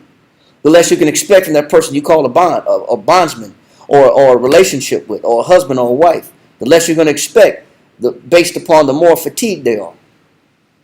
So let's go to Deuteronomy chapter 15 and verse 7. Deuteronomy chapter 15, verse 7. If there be among you a poor man. It said, if there be among you a what? A poor man. It said, if there be among you a poor man or somebody that has a need or a lack or a want. Read on. If there be among you a poor man of one of thy brethren. He said, but this person is classified as a what? Thy brother. This is your brother. This is not just any poor man. Yeah. This is not just some random stranger. This is your people. This is your brother. So that means that there's an expectation that there automatically should be a willingness to supply that person's needs. Read. If there be among you a poor man of one of thy brethren. Go ahead. Within any of thy gates in thy land. It says, and he's within any of thy gates. No matter what tribe he's from. No matter what tribe he's from, he's your brother. God. Benjamin, Levi, Simeon, Zebulun, Ephraim, Manasseh, he's your brother. He's your people. Read. Which which the Most High, thy power, giveth thee. Thou shalt not harden thine heart. It says, what does the Bible say that we should never do with our people? Harden thy heart. When do people stop giving? When they harden their hearts. When do people stop wanting to be that so-called mutual assistant, or that friend, or that person you can lean on, that stability, that support, that security, that safety? When do people stop wanting to put up their, or be obligated to their end of the bargain of the vow that they gave you when they said you're going to be my wife forever, or you're going to be my husband forever? And we make these vows with people and we create these bonds with people, but when do people stop wanting to be bound to that agreement? When they harden their hearts. When they what? When they harden their hearts. What is the limitation then of our people's generosity and charity? It only lasts until that other person hardens their heart. Once that other person hardens their heart, the expectation of what you can receive from them will disappear. There will no longer be that security. There will no longer be of that helping hand. There will no longer be that comfort that you can go to have heat. There will no longer be that support. There will no longer be that foundational stability that you can lean on and depend on. They'll stop being of assistance to you. So the friendship can last longer as long as two people don't harden their heart. But the minute that you're in a bond or you're in a relationship and that other person starts hardening their heart, there's danger that will exist in a relationship, in a friendship. You're running the risk of ruining and separating the bond in the relationship, because all that happened is somebody allowed their heart to get hard when it wasn't hard before, when it wasn't cold, when there was affection, there was generosity, there was kindness, there was respect. Because you mentioned earlier, I like what you said earlier, friendship is based upon respect, a mutual respect for each other. Well, yeah, the respect is there as long as the heart don't get hard. But as soon as somebody's heart get hard, guess what you're going to get? You're going to get disrespect. Why are you getting disrespected in a relationship? That's the same convenience for the opposite. Because somebody's heart has gotten hard. And it could be the husband or the wife. It could be the brother or the sister. It could be either or of the brothers. It could be either or of the sisters. It could be one of the friends. Once their heart gets hard, the relationship is in jeopardy. And this is why the Most High said, there's a law that when your people got need, he says, you'll be in violation if you do what? Read that again, verse 7. Deuteronomy chapter 15. If there be among you a poor man of one of thy brethren within any of thy gates in thy land, which the Most High thy power giveth thee, thou shalt not harden thine heart, nor shut thine hand. It said, nor do what? Shut thine hand. So is it that we don't have what people need? Do we have what people need? Yes or no? But why would we shut our hand? Got a hard heart. Say it again. You got a hard heart. So I got a hard heart. This is why we shut our hands. Not a fleshly heart. It's not that we don't have the ability to satisfy their needs, whether it be a support, a comfort, an assistance, a help, another pair of hands, multiply workforce. Why am I retarding or holding back what I can offer this person? Because there's something wrong with my heart. Something happened in my mind. And what Christ is explaining is the relationship is on thin ice the minute you start inconveniencing people. The minute you start, everything's all lovely, fine, and dandy in a friendship until you get tired of them. Or they get tired of you.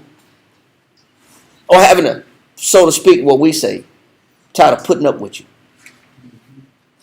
How come I got to keep dealing with you with the same situation?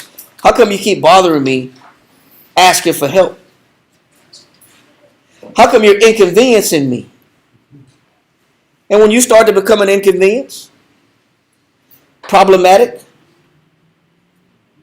people's heart get hard and they start withdrawing themselves. It's not that they don't have what it takes to be in a friendship. It's not that they don't have what it takes to be in a relationship. They do got it. They just don't want to give it. And that's why the Most High is coming back to say, don't let your heart do this. It's going to affect your people. And it's going to affect you. Read. It says, thou shalt not harden thine heart, nor shut thine hand from thy poor brother. Go ahead. But thou shalt open thine hand. He said, hold on. He says, you shall not harden your heart, nor what? Shut thine hand from thy poor brother. Man, there's an answer. And there's a method to not getting cold when it comes to dealing with people. That means it is wrong to stop being a friend to someone that has hardened thy heart towards you, or not being supportive or a good friend. Yeah. That means, is it wrong to stop being a friend to someone that has hardened thine heart towards you? Yes, it is wrong. Sister asked, that means, is it wrong to stop being a friend to someone that has hardened thine heart towards you, or not being supportive or a good friend? Say if the friendship is growing hard, where there was a mutual agreement that or mutual responsibility of taking care of each other's needs, but I cut this person off, or this person cut me off. So should I stop being your friend? Is it right to cut the friendship off? Is it wrong? Yes, it's wrong. I'm going to explain why it's wrong. First, we're going to get the answer to what the way it should be when somebody has turned cold on you and they're no longer playing the role of a friend or a partner, which also goes back to Sarah Strong's question. How do you deal with it? Well, there's an answer how you deal with it. There's always an answer. Let's go to Isaiah chapter 53 first. Let's go to Isaiah chapter 53 and let's read verse 3. Isaiah 53:3. Yep. He is despised and rejected of men. It says this prophecy in Isaiah is a prophecy of Christ. And it tells you the nature and the treatment that Christ would receive from men. What type of treatment was Christ going to receive? He is despised and rejected of men. It says Christ, which if you ask me, he's the ultimate friend. He says he was despised and he was what? Rejected. And think about it. So in a friendship, in a relationship, in a partnership, in any kind of bonds that you have with people, or is there ever going to come a time where you're going to be despised or rejected? Yes. Yes, you are. The question is, what do you do when you are despised and rejected? How do you handle it? What do you do? What do we do? He said, Christ. Yes, sis? No, I thought you were asking. I was, but I didn't see nobody have. You have a question? You said we despise and reject. We despise and reject back in return. That's what we do. But Christ is different. He was despised and rejected of men. Read on. A man of sorrows. It says Christ was a man of what? Sorrows. Sorrow was what? What is sorrow? Sorrow is pain. You know what Christ was accustomed to? He was familiar with?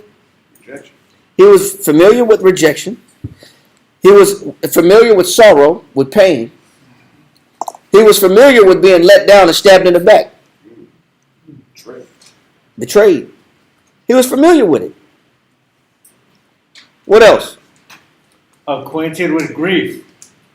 It says acquainted with what? And acquainted with grief. Was Christ familiar? What is grief? We're talking about relationships here. We're talking about friendships here. We're talking about marriages here. We're talking about buddy systems that are created on this earth.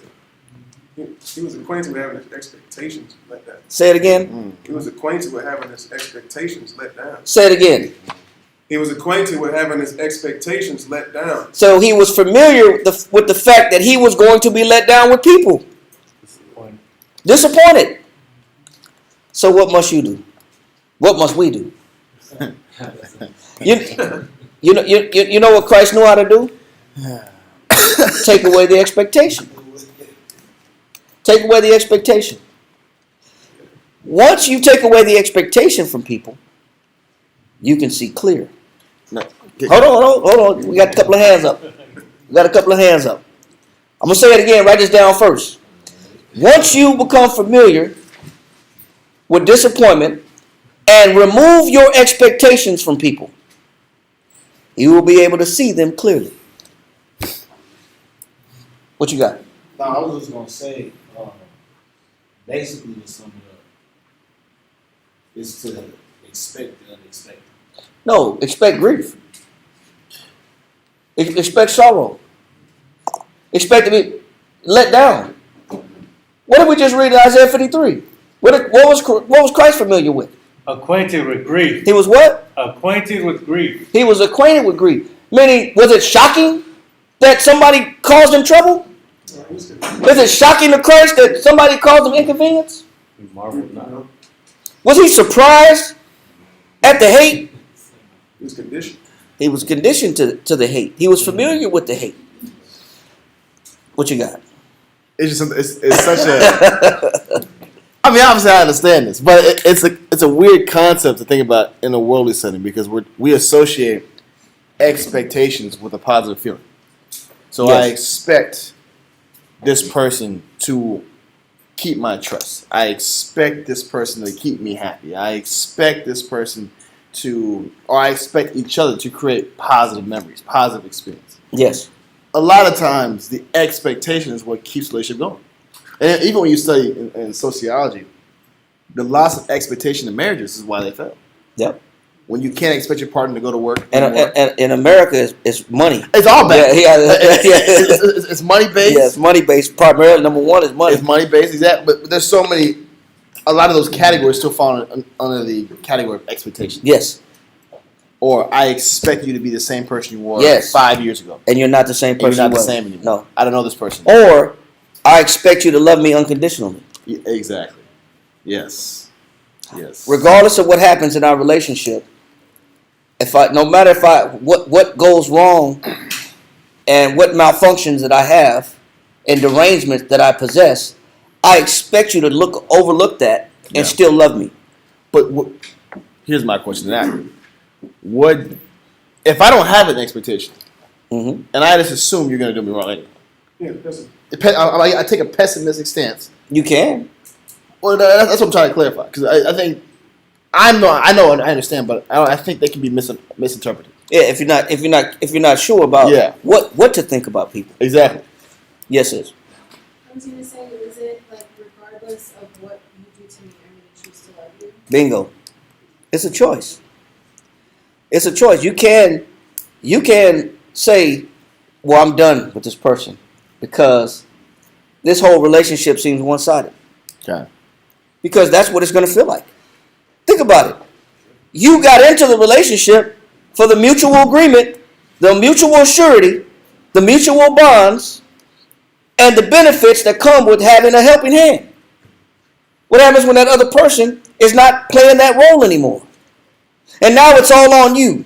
And it feels like you're not even in a relationship. Because you're not receiving none of the benefits which you thought that you were going to be receiving when you got into the relationship.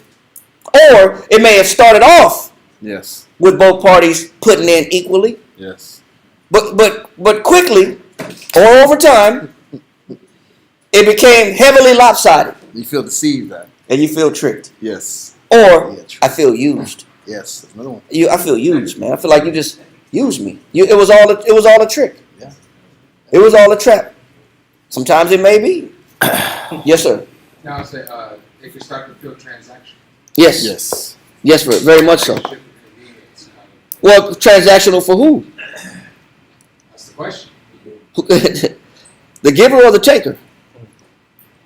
The giver. Giver's Because Second Corinthians says what? Go to 2 Corinthians chapter 8.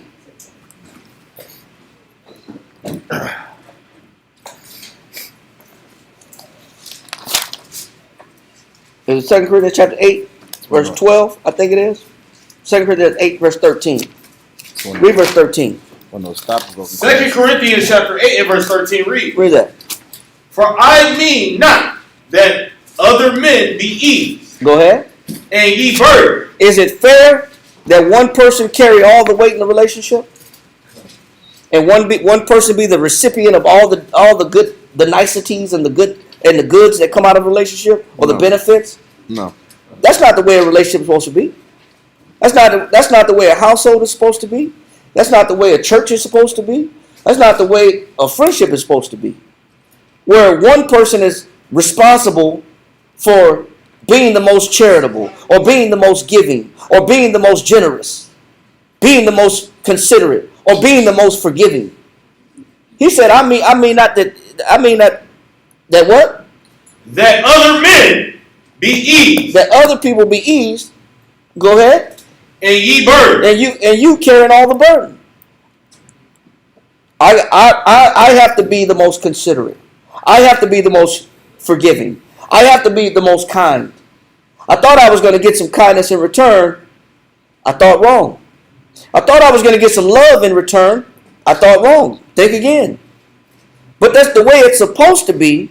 Was what? Read on. Come. But by an equality. It says a relationship is supposed to be what? Equality. That means I do for you, you do for me.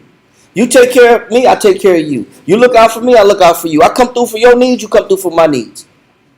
But when you're dealing with mankind, there's limits to that relationship or that bond. There are always going to be limits to that relationship and that bond. There's always going to be something that feels inequitable. And you have to know how to operate when you're in a situation that may be inequitable.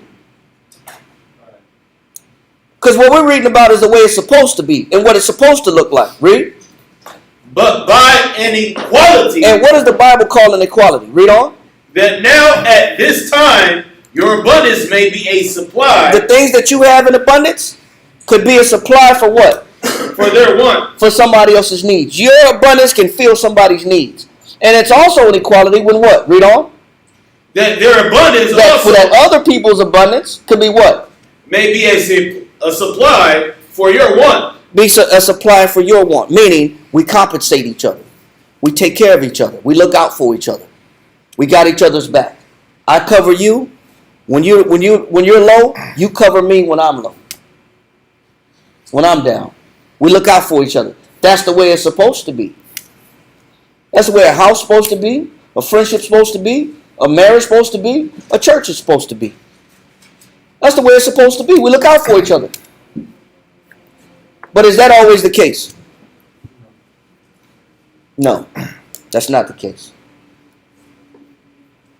And you can't guarantee that it's always going to be that. It's going to be fair. When you're dealing with bonds and friendships and relationships, the problem is, what do I do when it becomes inequitable?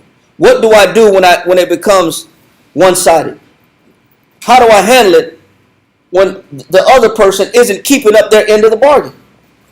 And it's heavily one-sided. What do I do? That's what we have to answer. And that's why we got to go back to Isaiah chapter 53 and read it one more time.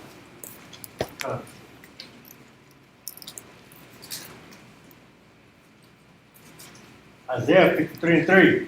He is despised and rejected of men, a man of sorrows and acquainted with grief. He said he's acquainted with what? Grief. He said, so Christ has the ability to tolerate people that causes him what? Grief. He can tolerate people that cause him grief. What do you think Christ was teaching us? Go to 1 Timothy, 2 Timothy, chapter 2, verse 3. What do we think Christ is teaching us when Paul's saying this? Read. Or Timothy's saying this. 2 Timothy chapter 2, verse 3. Thou therefore endure hardness. What do you think this is talking about? What is the hardness that you have to endure? Are you actually going out with swords and daggers fighting for Christ? No. Have you resisted under blood fighting for Christ, spreading the gospel? No. Fighting for the truth? Are we out there brandishing actual physical weapons and shields? That ain't what we dealing with. Yes, sir. I say the inequality in relationships. Yes, bro. You know what the hardness is? Heart. It's the hardness of people's heart that you got to prepare for. It's the insufficient love, inequitable love that you're going to receive when a relationship or friendship gets one-sided. How do you deal with it? That's why we're not fighting physical wars here. The weapons of warfare are not carnal, right? We're not fighting a real physical war or carnal war. We're dealing with a war of being let down by people. When I expected people to come through or care about me and they don't.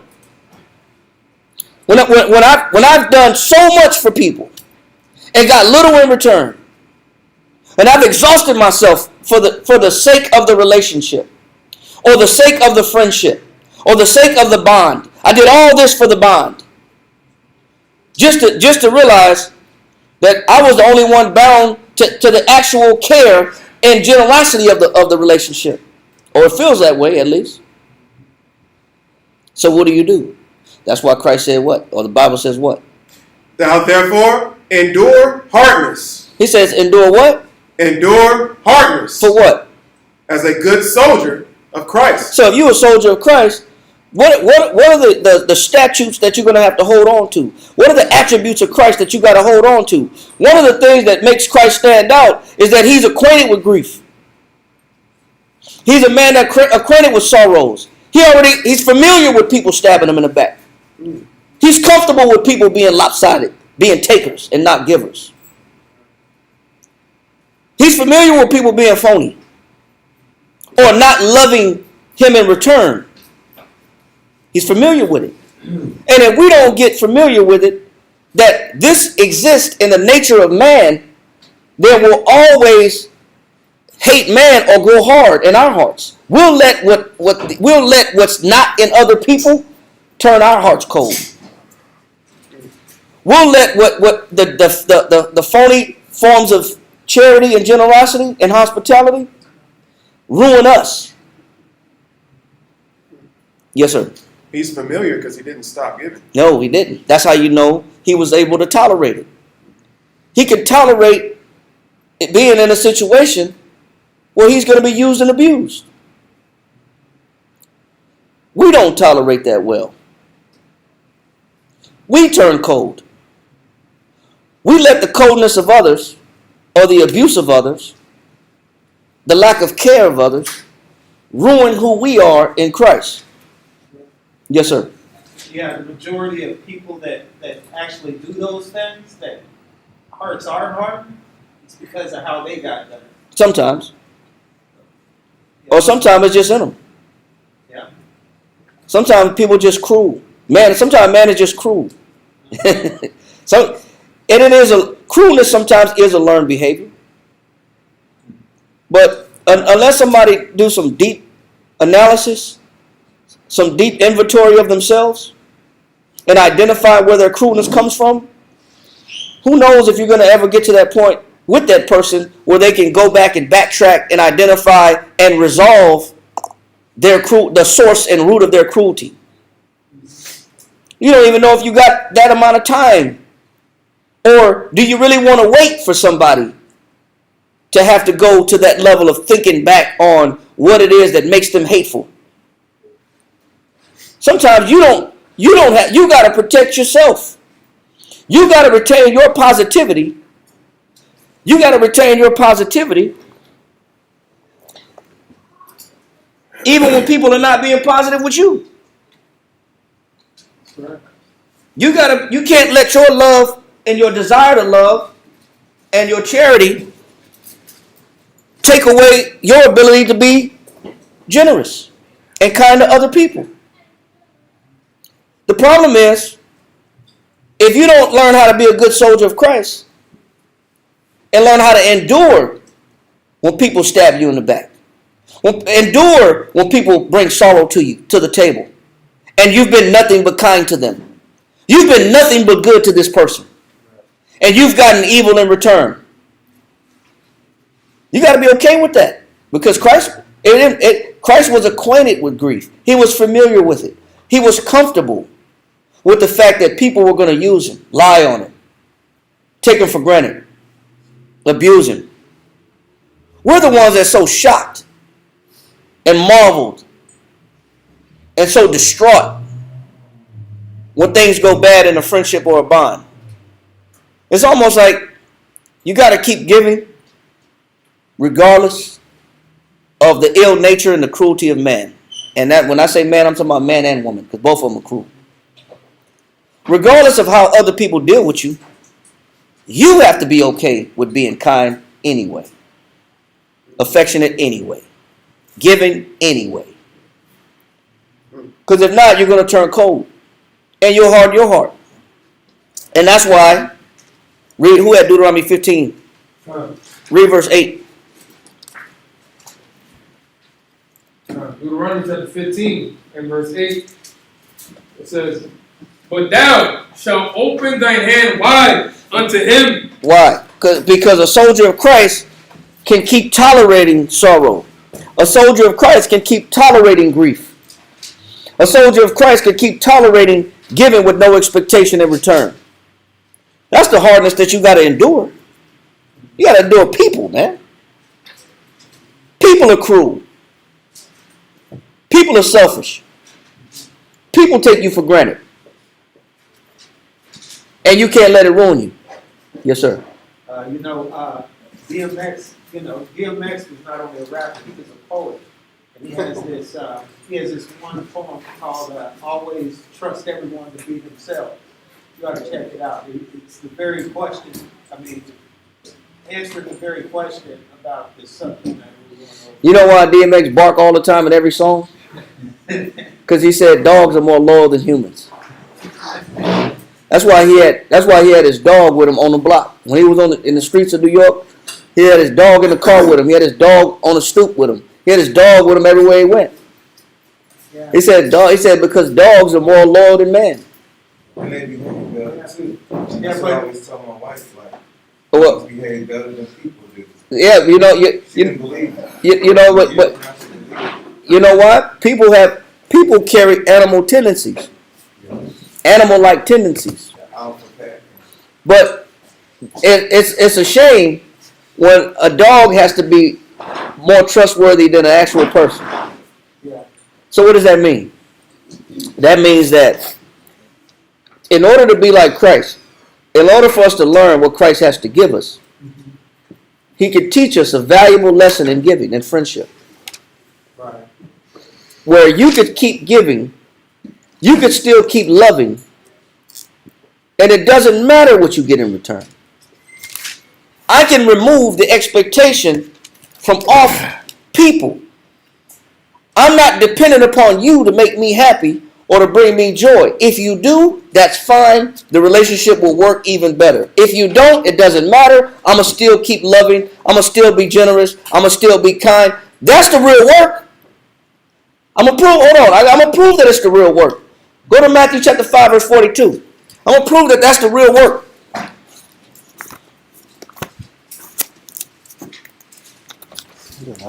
Isaiah 14. That's 53. 3. You know one after that? 3 and 4. And the other one we pulled was 2 Timothy 2 and 3. Okay, no, I got it. Read verse 44. Matthew 5 and 44. But I say unto you, love your enemies. It said, do what? Love your enemies. What's the real work? Love your enemies. Love people that were supposed to be a friend, but they're not showing themselves friendly and they're behaving like an enemy. He said, love your what? Love your enemies. Go ahead. Bless them. He said, do what? Bless them. Do what? Bless them That what? that curse you. He said, that's the real work. See, the real work is people. And if you don't learn from Christ, you'll never overcome the pain that people put you through. If you don't learn from Christ, you'll never be familiar with the fact that people are going to do you dirty, but you still love them anyway. See, Christ is explaining the real aspect of bonds, the real aspect of friendships, the real aspect of relationships. You got to love them that do what? Bless them that curse you. You got to bless them that curse them. That means I got to give good for evil. You know how many people don't want to do that? Their heart is too hard already. The heart has already turned hard already. Read. Do good to them that hate you. It said what? Do good to them that hate you. That's how you know it's the real work. We're not fighting no armies. We're fighting the cruelty of mankind. And still not and not be fatigued, and learning not to be fatigued being dealt a dirty hand by the people that said they're friends. Or not being dealt a dirty hand by people who say they love you. Or call themselves a sister. Or call themselves a brother. Or call themselves a husband. Or call themselves a wife. A companion. If you don't learn how to be dealt a cruel hand, you're not in Christ. If you can't do this, then you haven't put on the mentality of a good soldier. You haven't adopted that he said a good soldier endured hardness. Endure hardness as a good. That's the hard part. You know how hard it is to want to do good to somebody that you know is out to get you? Yep. You know how hard that is? To be kind to somebody that's not kind? You know how tough that is? It'll make you not even want to deal with people at all. It'll make you quit on people. That's why if you don't understand the value or the mind frame or the attributes of Christ and the mentality that he has on him to be able to be in the position where you're familiar with people dealing with you wrong, but it didn't change you. It doesn't affect you. It doesn't remove your love, your generosity, your charity. It doesn't take it away.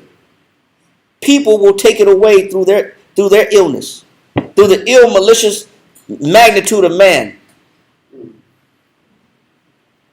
It'll turn anybody cold. It didn't turn Christ cold, though. That's why Christ is teaching what real work looks like. Real work is what, Amiathi? It says, bless them that curse you. Do good to them that hate you. It said what? Do good to them that hate you. It says do good to them that what? That hate you. Come on, man. It's not easy. You're not gonna get this. You're not gonna get this in college. You're not gonna get this in no other place. You're not gonna get the proper psychology on how to not turn cold in this world. There's only one source and one place that gives you the right mentality on learning how to deal with men and women whom you expected to be friends. You had an expectation that we were cool, that we could lean on each other, we could depend on each other, we could look out for each other, we could stabilize each other. It's not guaranteed, and it's not permanent. It goes up and down. Sometimes the other person gets cold. Sometimes they get fatigued. They get tired. They don't want to do it no more. Or you become an inconvenience to them. And they don't want to tolerate you. They're tired of tolerating you. We're going to come back to this because this is that's a heavy, heavy, heavy point. But let's go back to let's finish where we was at in Deuteronomy chapter 15 and read verse 8.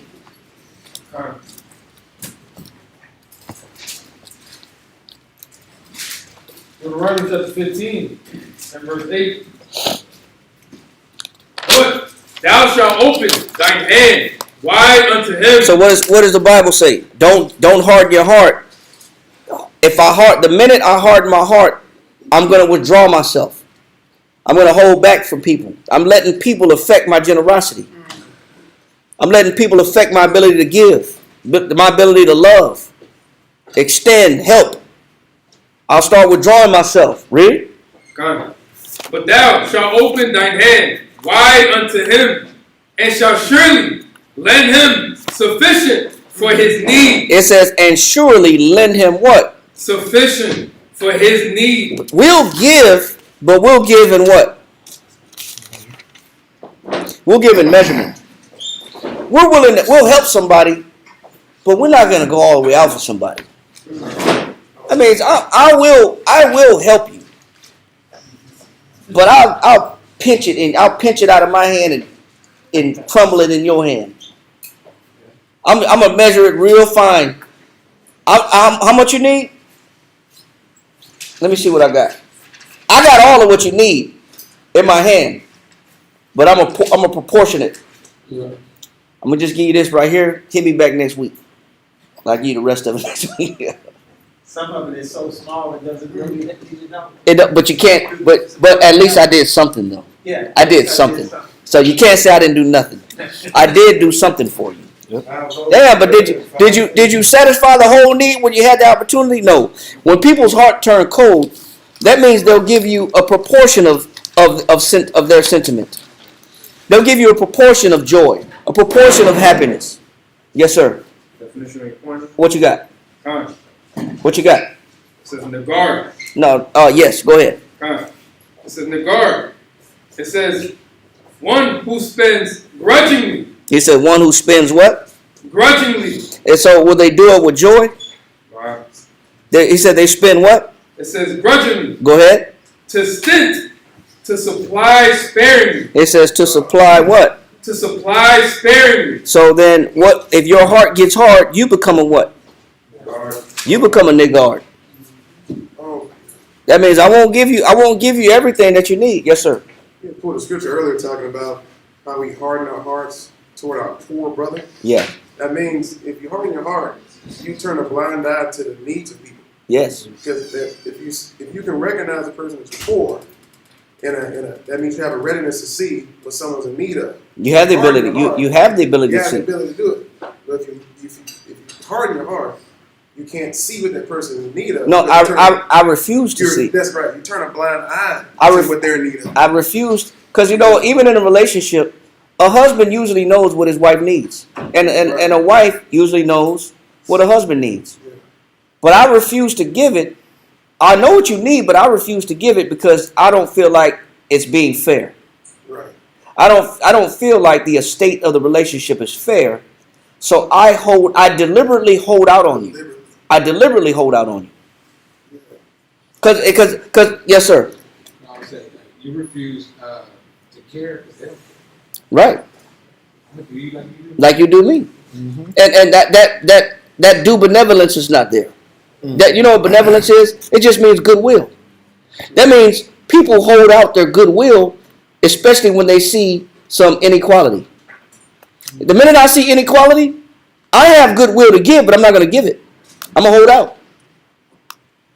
Now it's a waiting game. Who's going to give in first? Are you going to give me? I'm going to keep sleeping on the couch. Who's going to give in first? And I'll stop cooking for you. I'm not going to talk to you. You won't talk to me. We'll just keep passing each other in the hallway. You sleep in the kids' room then. It's going to be what it's going to be. Because people are holding out. They're holding out on each other. People have what it takes to give. They just don't want to because they're too affected. They're too ill-affected because my heart is now starting to get small. My affection is starting to be reduced because I'm letting the nature of other people affect me. Yes, sir. So you start to think, I refuse to care. Oh, I won't care anymore. It can get to that point. It's an infection. But go to the truth about man, somebody mentioned this earlier. So this applies to worldly friends as well. If the friendship is one-sided, we'll get to that point on the worldly side. But we got to deal with those that are classified first as friends, because that's how we started the class in Luke chapter 11. These are friends. These are already friends. They already have an affinity towards each other. There's already a bond created.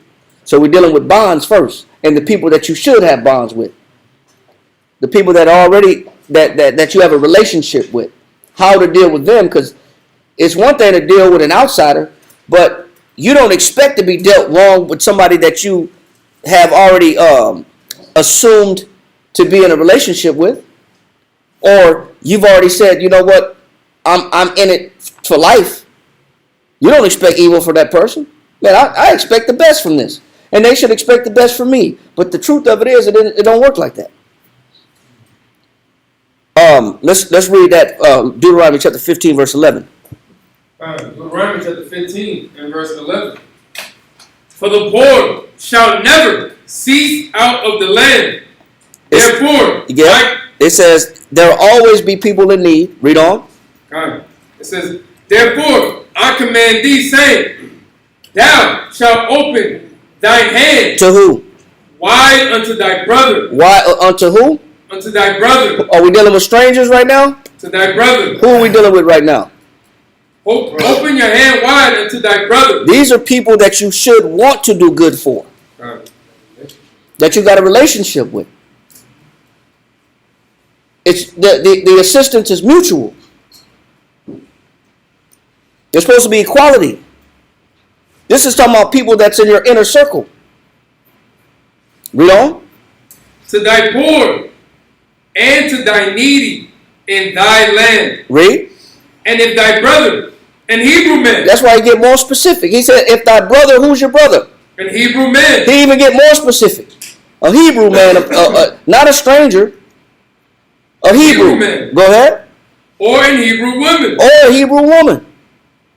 This is a close-knit society that he's referring to right here. This is the treatment from within, how we should treat each other on the inside, not the outside world. Right. Read. And serve these 6 years. There's a little nuance to this, because it's one thing to treat a Hebrew brother or sister, which is one of the 12 tribes, which is your people, but it's also a way to treat people that's of your people of the 12 tribes, but still are in society and in the world, versus those that are in the truth. Because there's even a distinction on the levels that you should go for those that are in the body. There's another level of affection that should be attributed, and we'll get to that later. Read. God. It says, and serve these 6 years.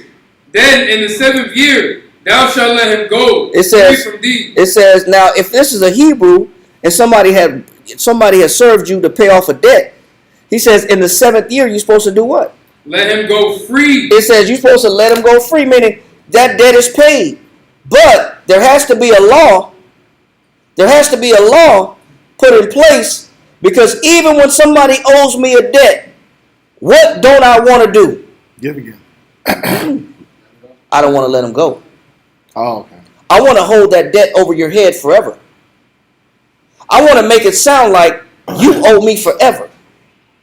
What do you call that? That's an unfair expectation.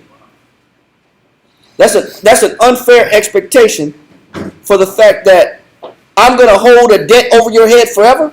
You owe me forever. He's showing you how cruel man is. Man don't want to let nothing go. Anything you owe me forever. He said what? It says, then in the 7th year, thou shalt let him go free. Go ahead. Thee. Go ahead.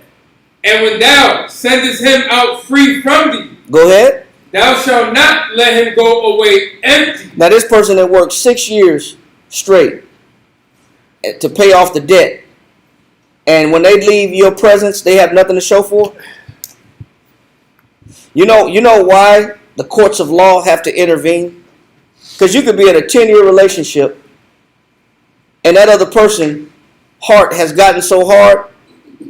If there's a separation, they don't want to give you what? They don't want to give you nothing. Yep. That's how cruel man is. And women do it to men, and man do it to women. She ain't getting nothing. I bought them clothes in the closet. I bought the cars. I bought the furniture. I paid for this. If you leave, you walk away with nothing. That's he's showing you how there has to be laws put in place, at least to protect somebody's dignity who's labored for 6 years straight. At least give them, don't, even if you go to a white man's prison, you make like 25 cents a day or 10 cents a day, 15 cents a day in prison. Even in prison, when you leave, they give you something in your hand. And that's a prison. They give you something. You at least accumulated about a good $1,000, depending on how many years you did. You at least got something to at least go buy yourself a snack or get yourself a hotel or something. But you come out of a relationship with somebody you know after a long time, and you don't want them to have nothing. That's the nature of our people. That's how far we go with people. You owe me forever, and I'll leave you empty-handed. If you ever leave, I'm going to leave you. I'm going to strip everything from you. Come on, man. Our people take it to another level of cruelty, another level of maliciousness. We're that malicious to each other. There has to be something put in place on treating the person correctly. Because sometimes you'll get treated with that cold. You'll be dealt with the cold hand, man. Okay. And there's no way around it when you deal with people and you have bonds with people. There's no way around it. Now, the only way around it is you have to put on the mentality of Christ. You have to do what Christ do. Now go back to Luke chapter 11 and read verse 8.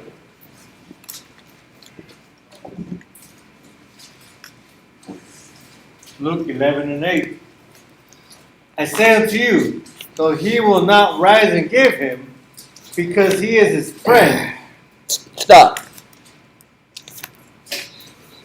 What did Christ say that this man that's being inconvenienced, even though they're friends, even though they're supposed to be a surety amongst each other, a security amongst each other, stability amongst each other, a companionship amongst each other?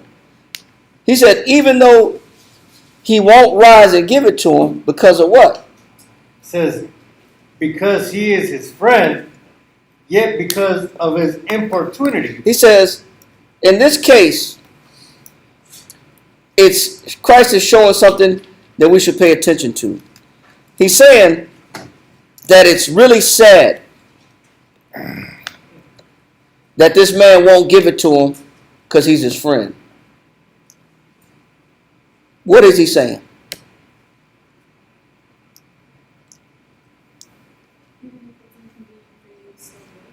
Even if it's inconvenient for you, still give? You know what he's saying? He's saying that, yes, he is saying that.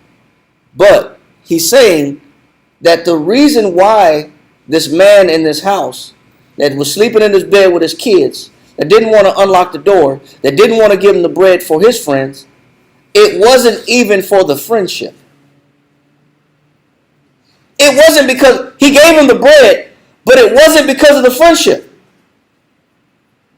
It wasn't. Why did he give him the bread? Because of his importunity. He said because of his what? Importunity. Get the definition of that. This is really a damn shame, is what he's saying. Importunity. He said this is a damn shame. What he's really saying is this is a shame. This is embarrassing. This supposed to be your friend.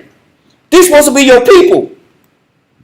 You didn't give him the bread because he's your people, because you love him, because you have an affinity for him. He said he gave him the bread for what? Importunity. What's importunity? Importunity. Pressing. Solicitation. He said because he was pressing in his solicitation. He kept begging. What else? It says urgent request. Go ahead.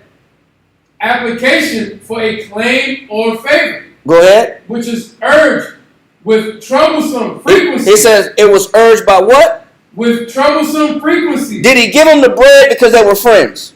No. I don't think so. No. he said he didn't. Yeah. Read it again if we didn't catch it. Did he give him the bread off the strength of the friendship? Yet because of his importunity. Is it because they had a long-term bond created? Because of his importunity. Because there was a natural love for one another. Because of his importunity. Did he give it because I've been knowing you and you've been knowing me and I look out for you and you look out for me? We take care of each other. Is that why he gave him the bread? Because of his importunity. People do things not because they actually give a damn about you. People will give you what you ask for to get you out of their face. And that's the part that's a shame. I'm paying you to leave. I'm paying you to get out my face.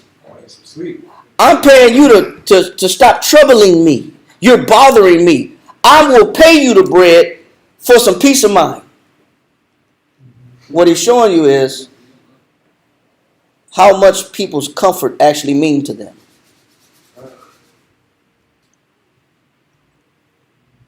And what they're willing to do only out of trouble, not because of love. So imagine being in a relationship where you get what the other person is giving, but it's not for companionship. It's not for affection. It's only because they get tired of hearing your mouth. You know how many relationships are built like this?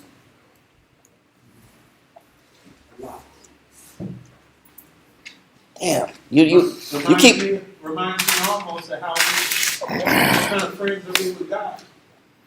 Yeah. You know? It's like, is that really a friendship then? Is that really a relationship where somebody will only do something because they're tired of hearing your mouth? Damn. Keep begging now. Keep bothering me. You're bugaboo. Here's a couple of dollars. Get on my face. Damn, what kind of relationship is this? Is it really in you to do it? Nah, it's not. Are you doing it off the strength of affection? Nah. People would actually do things just to be over and done with you for the moment. That means that if you have, let me slow this down a little bit. There's something that's supposed to be driving people in a relationship. And there's something that's missing in this relationship. For one, it's inequitable. It's not fair on both sides. For two, one person is they have a limit when it comes to their giving, as long as you don't make them uncomfortable. And the minute you make them uncomfortable, they start to withdraw themselves. And if they do anything, they do it with a grudge. They do it grudgingly. They're not doing it out of natural affection. So there's something that's missing there. And what's missing is evidence of a hard heart already setting in. And I'll explain it. Read it one more time. Come. Verse 8. I say unto you, though he will not rise and give him, because he is his friend. He said he's not going to give him the bread because he's his friend. That's not why he's going to do it. Read. Yet, because of his importunity. It says, yet because of the troublesome frequency, you keep bothering me. So here, take it. Get out my face. Be gone. Read. Because of his importunity, he will rise and give him as many as he needed. Here, you need 3? Take 5. Take 6. Take 10. Just get whatever. Take all the bread I got. Get out my face. People have limits when it comes to giving. And those limitations are based upon whether you convenience them or not.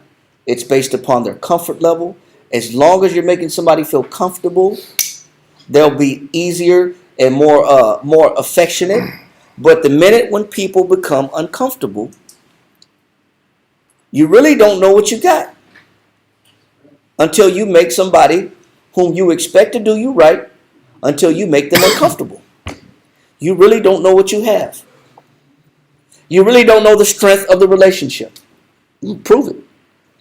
Go to read verse. No, we gotta read this point right here. Give me the definition of endear. Endear. ENDEAR. Like dear, but endear. Endear. Yes. Read the definition of endear. Endear. Because when somebody has a need, there's something that should make you, as a friend or a partner or a husband or a wife, there's something that should compel you. What should compel you? Read that definition. Endear. It says to make dear. To make somebody should, to make dear, meaning to make affectionate. What makes a relationship affectionate? Read. To make more beloved. It says to make more beloved, and explain. Read on. The distress. It says the what? The distress. When you care about somebody and you're in a relationship with somebody, or if you have a friendship with somebody, if you actually said you're friends, or if you actually say you're in a relationship, if you actually say we're together, their distress should do what to you? The distress of a friend. It says the distress of a what? Of a friend. What should the distress of a friend do to you if you actually care about somebody? Hold on. What should your distress do to them, and what should their distress do to you? It says, if you want to know what a friendship looks like or a relationship should look like, he says what? The distress of a friend endears him to us by exciting our sympathy. It says it draws them closer to us. Their distress supposed to draw them closer to you because it does what to us? Exciting our sympathy. So if you actually love somebody, when you actually love somebody, if you actually love somebody, how do you know you actually love somebody? What's the evidence and the proof you actually love somebody? Is that when they're in trouble, what does it do to you? Exciting our sympathy. It excites your what? Your sympathy. It makes you want to give. It makes you sorrowful. How do you know you're in a bad relationship or you got a poor quality relationship? Because your distress don't excite them to sympathy. Your troubles don't turn their compassion on. That's how you know it's bad. And sometimes it gets that bad. Sometimes you will be suffering in a relationship and the other person's sympathy button has not been pushed whatsoever. They could give a damn about your condition. And this is the cruelness that you're going to have to deal with when you deal with people and you unite yourself with people. You could be in a piss poor, down and out situation. You could be sick on your deathbed, and it doesn't mean much to them. And what does that reveal to you? Our sympathy. No. It reveals that this person has already turned what to me? Cold. Yeah, you know, when you actually care about somebody, when you see them suffer, you should automatically want to come to the rescue. You should automatically want to be of some assistance. But when somebody else's distress doesn't activate your sympathy, when somebody else's distress doesn't make you want to give more and be more compassionate,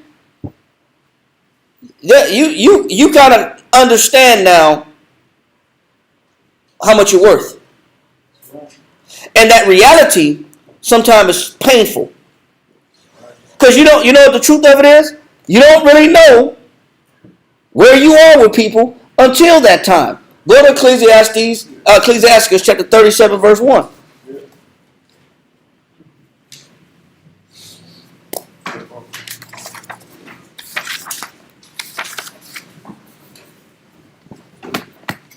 If your distress ain't turning on the other person's sympathy, you kind of know. You kind of got a readout of the estate of the friendship or the depth of the friendship. Like Nagaha was mentioning earlier, based on the depth of the relationship, some people will go further than others.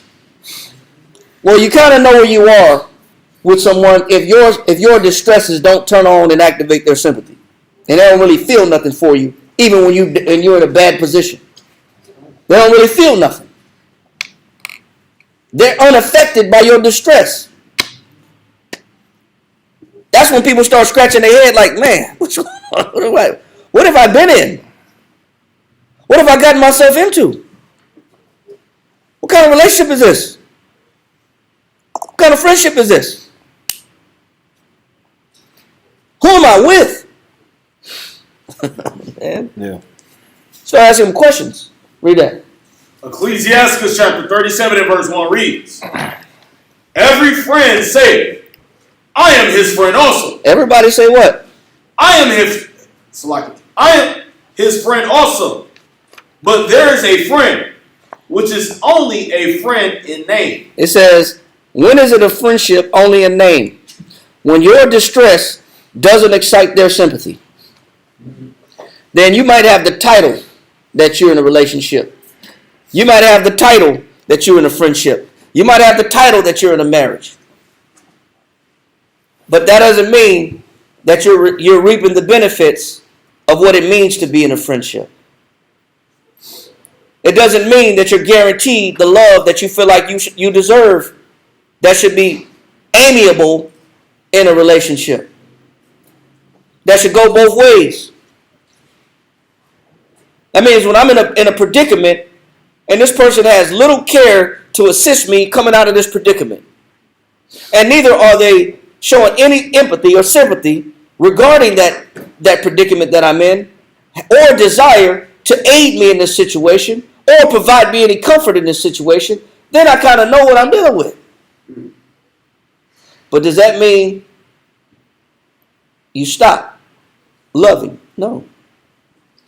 It's just evidence of what it is. That means that you got to put on Christ at this point. If my suffering didn't do anything to the person that say that we're friends and we're in a relationship with, if my suffering didn't push no buttons whatsoever, no affection buttons, just let me know it's one-sided. So let me know what I got. Yes, sir. So it's like saying like, you know, by name is like reputation, like, oh, we're only on a first name basis. Yeah, we respect enough to basically, I respect you enough where I know your first name, but that's about it. I don't know you any deeper than that. Meaning the relationship is very surface. Yeah. It's a very surface relationship. Or some people will say, I know you on a first name basis, meaning, you know, we're more intimate than just colleagues. We're more intimate than just co-workers. Associates. We're better than associates. Well, you know what? If your distress don't activate that other person whom you say you're in a friendship with, who you were in a bond with, you're in a marriage with, if your distresses don't turn no buttons of affection on, then you better know that you better lower your expectation and don't expect much because you're going to be hurt. When you see that, you're going to be hurt. When that's revealed to you, you're going to be sorrowful. You're going to suffer and say, man, I've been trapped. I've been bamboozled. I've been tricked. I've been hoodwinked. This person that ran game on me. I feel used. When people see that, it's a shocker. I thought you loved me. I thought you cared about me. I thought you promised me you go to the end of the world with me. And now I hit a wall, I hit a low point, and you don't feel nothing. You don't feel bad for my condition. You have no sorrow or pain associated with my condition. Yes. It almost feels like a betrayal. It does feel like a betrayal. Because you expected at least the person that you have bonds with to understand and be able to relate to your suffering. Or at least have some desire to alleviate you out of the suffering. You expect that from at least people that you call friends. But when that isn't there, what do you do? What do you do when that's not there? That's what this is about. Read that. Come. Verse 2. Is it No, that's 37, right? Come. Give me that give me that one more time in Ecclesiastes. 37:1. Give me Ecclesiastes 12 and 8. Come. Give me Ecclesiastes 12 and 8. Stay in Ecclesiastes. Give me 12 verse 8. Come. Ecclesiastes chapter 12 verse 8 reads, a friend cannot be known in prosperity. When do you really know the estate and quality of a relationship? Is it when everything's good? When do people show their real colors? Gotta be hard. When can you know what you got? You want to know what you got in a relationship? You want to know what you got in a friendship? Make 'em mad. Nope. Both of y'all. No, you don't gotta make a bad. You just gotta come on hard times. You gotta come up on some hard times. When you come up on hard times, you'll know what you got. He said a friend may not be what? A friend cannot be known in prosperity, But when? Read. and an enemy cannot be hidden in adversity. It says an enemy can't be hidden in adversity, right? Gone. Give me Matthew chapter 26 verse 33.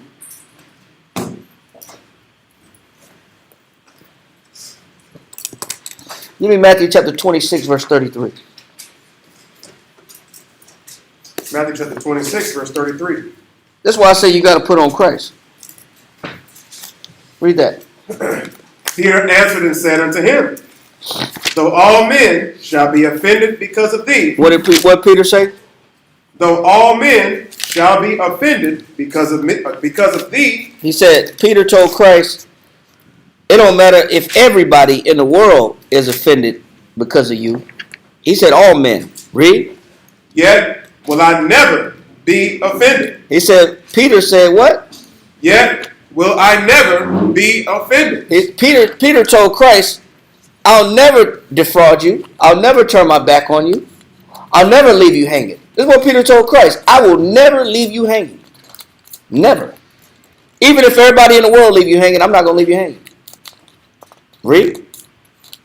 Verse 34. Yahweh Shai said unto him, What did Christ tell Peter? verily, He says truly. Verily means truly. He says truly what? I say unto thee. He said, I'm going to tell you something, Peter. I'm going to tell you the truth, Peter. Mister, I'll never leave you hanging. I'll never turn my back on you. Mister, I got your back forever. Yeah. He said, I'll tell you something. Read. That this night, He said, tonight. He didn't say tomorrow. He didn't say next week. You talking all that, I'll never turn your back on you? He says, this night. Read. before the cock crow, He says, before the cock crow, before you hear the cock crow 3 times. Read. thou shalt deny me thrice. He said, you should deny me what? I take it back. Before the cock crow, yes, 3 times. He realized, the 3rd time he realized what Christ said. And that was the 3rd time he turned his back on him and denied him. I don't know this man. I don't know who he is. The cock crowed when they finally said, he was with him. He was a Galilean. Mm-hmm. He was with him. I know it. Wasn't he with him when he was standing by the fire, warming himself up at the fire? That's when he said, no, I don't know who he is. Get away from me. Then he heard the cock crow. What did he understand at that point? What did Christ understand about Peter? You know what Christ doesn't have with his disciples? An expectation. Christ removed his expectation from even his closest associates. That's great. He removed his expectation from his disciples, from his students. So if you're going to function with people to where people's offenses or people's lack of affection or loyalty doesn't really hurt you, it would be best if you do what Christ did and take away all expectation from off the other person's shoulders. Once you take the expectation off the other person's shoulders, you can still treat them right no matter how they treat you. You're no longer looking to be a recipient of reward or benefit from this individual. You can actually love for free regardless of what this person does to me. And it doesn't change me. It doesn't change my affection. It doesn't change my heart. It doesn't change my ability to love people. In order to do this, you have to take away the expectation that somebody owes you back. I thought you were going to love me forever. I thought you were going to be nice to me. I thought you were going to be loyal to me. I thought this. You got to get rid of that. if you don't get rid of your expectation off people's heads and laying these expectations on people's shoulders, you're always going to be easily disappointed and frustrated, and eventually your heart going to turn cold, and you ain't going to want to give to nobody. And you're going to be a bitter, malicious individual full of anger for the rest of your life because you let people damage you.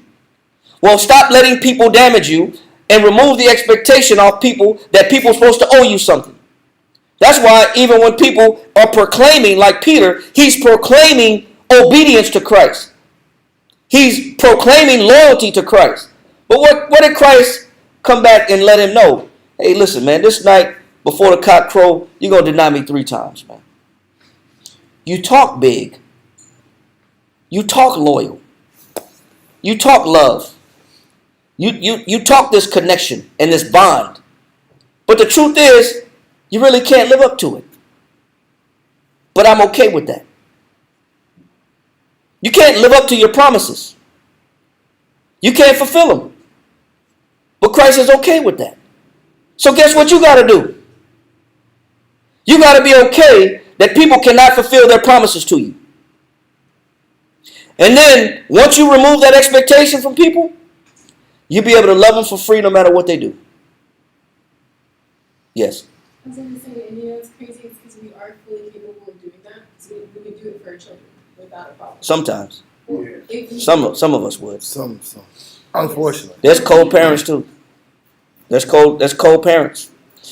You know, there's cold parents because they had cold parents. Yeah. And I'm gonna treat you like I was treated. Because that's what we do. That's what parents do. Parents like to say, I'm gonna raise you like I was raised. I couldn't get away with nothing, you ain't gonna get away with nothing. And they get mad when grandma and grandpa treat them different. If I would have did that, you would have whooped me. Yeah. I don't even know why you did. How you let them? This is your own child. How you let them get away with that? You would have whooped me 6 times already. You know, but because I cold. But back to your point, sis. Yes, we can do it. Yes, we can. We have what it takes to do it. We just don't want to do it. You know what that means? It's easier for me to blame you that you weren't right to me than for me to let go of the fact that you hurt me. Or it's easier for me to say the whole world, F the world. I don't trust nobody. And stay in my shell and stay in my little tortoise hermit crab shell than for me to put myself back out there to get hurt again and be vulnerable again. We don't want to be vulnerable because we get hurt because we wear our hearts on our sleeve. Yes, it does. It does. Because this is Christ is dealing with his disciples.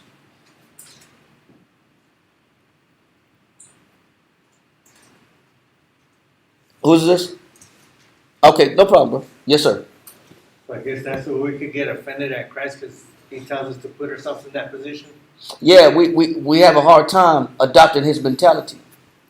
See, he knew that he was going to be defrauded by his closest associates, his closest students, his friends. But he didn't let that change the fact that he was still going to love them regardless. The problem is when we get offended by people that we expect the most from, that we let in our vicinity, that we let in our circle, that we start having feelings for and affection for. And when they do us dirty, the world gonna end. The world gotta end because you owe me. I can't never take off the fact that you did me dirty. I can't let it go. I just can't let it go. You're always going to be guilty in my eyes. Remember, that's why Christ said Moses allowed a divorce. He said because of the hardness of men's hearts. Moses had to make an amendment and put a divorce in there. He said, but in the beginning it was not so. That means that you're supposed to deal in a relationship with the good and the bad. And the bad wasn't supposed to break the relationship. It wasn't supposed to break the... But you know what? You know what's hard to see? It's hard to see when you're in a situation that you're distressed in, and the other person almost could give 2 rats butts that you're actually going through some type of suffering. And this is the person that in a friendship they're supposed to be alleviating the suffering. They're supposed to be a companion and a support and a security for suffering. They're supposed to be that surety that we read about earlier. But they're not. When they're not playing that role, I still have to move forward in Christ. I still have to be unchanged regardless if other people don't play their role. This is what we're reading about right now. Read on. You're in Matthew 26. Matthew chapter 26, verse 34. Yahweh shall say unto him, Verily I say unto thee, that this night, before the cock crow, thou shalt deny me thrice. Go ahead. Peter said unto him, He said, you're going to deny me 3 times. You know what? You know what Christ understands? Who had Ecclesiastes chapter 12? I did. Read verse 9. You know what Christ understands? There's something that Christ understands that we don't understand. Read that. Come. Ecclesiastes chapter 12 and verse 9 reads, in the prosperity of a man, It said when things are good, read on. enemies will be grieved. It says haters are going to hate when you're doing good. People hate to see you do good. Read. But in his adversity, It says what Christ understands is that when you hit hard times as a man or a woman, and life begins to be adverse to you, what does Christ understand that we don't? Read. even a friend will depart. Even your closest associate will do what? Will depart. So is it inevitable that you may be left hanging? Even by people that profess love to you? Okay. Is it a chance that if times get actually hard enough, that people that you expect not to leave you hanging will probably leave you hanging? Mm-hmm. Yes. Yeah. The pain isn't of not knowing it. The pain is when you expected something different and then you receive it. Yeah. Then that's when it hurts. I didn't expect you to do this. I didn't expect you to leave. I didn't expect you not to care. I'm catching hell and you don't even care. That's what hurts. But it doesn't hurt Christ. You know why it doesn't hurt Christ? Because he's acquainted with grief. He's acquainted with sorrow. He was familiar with it. He was familiar with the fact that man is cruel. Didn't change him though. Didn't change him at all. Just let the times be hard enough and you'll find out that people will go for self and they'll preserve self. They'll go for self. Just let the times be hard enough. The people you didn't expect to abandon you probably will abandon you. And you will never see it coming. And that goes with parents to their children. Because parents do abandon kids too. That goes to mothers and fathers. That goes to husbands and wives. That goes to brothers and sisters. That goes to anybody. So it's not that you should be caught off guard. It's about having the right mentality and the right perspective with people, so when it does happen, it doesn't change your affection. It doesn't change your ability to love. It doesn't change your ability to trust. It doesn't change your ability to give. It doesn't turn your heart cold. Yes, sir. No, I was just gonna say you have to be more acquainted with giving for free. Yep. Than expecting anything out the deal. God. If you think that way consistently, it wouldn't be as a challenge on you to expect for somebody else to do for you. You know what you have to go, the mentality you have to take? You have to take Christ's mind frame that I'm going to love you no matter what. Read verse 35 in Matthew chapter 26. Read verse 35. I got to love you no matter what. That's what it means to really get through and maintain and sustain a relationship, a marriage. You got to love that other person no matter what they do. If not, you're going to go crazy. Or leave. Oh, you can leave, but that wasn't the way it was supposed to be. Christ said a divorce was not meant to be that way. I'm saying, like, depending on, like, how bad their behavior is towards you, or like. But once you leave on one person, you're gonna leave on the next person, and the next person, and the next person. I'm just saying. If I see signs of the same behavior, what's gonna stop me the next time if I see the same signs in a person? My question is, No, I'm just saying, because this is what people do. If I see the same attributes from the next person that I get with, and I see the same or similar attributes, what am I going to do? I'm going to do the same thing. come. But what did Christ do? Read verse 37. Verse 37. And he took with him Peter and the two sons of Zebedee. No, 35. give me verse 35. Not 37. Peter said unto him, though I should die with thee. After Christ told him that you're going to deny me 3 times, what did Peter? Peter doubled down. Though I should die with thee. He went even further. He said, I'm going to do what? Die with thee. He says, though I should die with thee. Read. Yet will I not deny thee. He says, I won't do it. Didn't Christ just tell him you're going to do it? Yep. Didn't he say you're going to deny me 3 times? Didn't he just tell him you're going to do it? You are going to deny me. Okay. You are going to turn your. It's guaranteed you're going to turn your back on me, Peter. You talk big. You talk loyalty.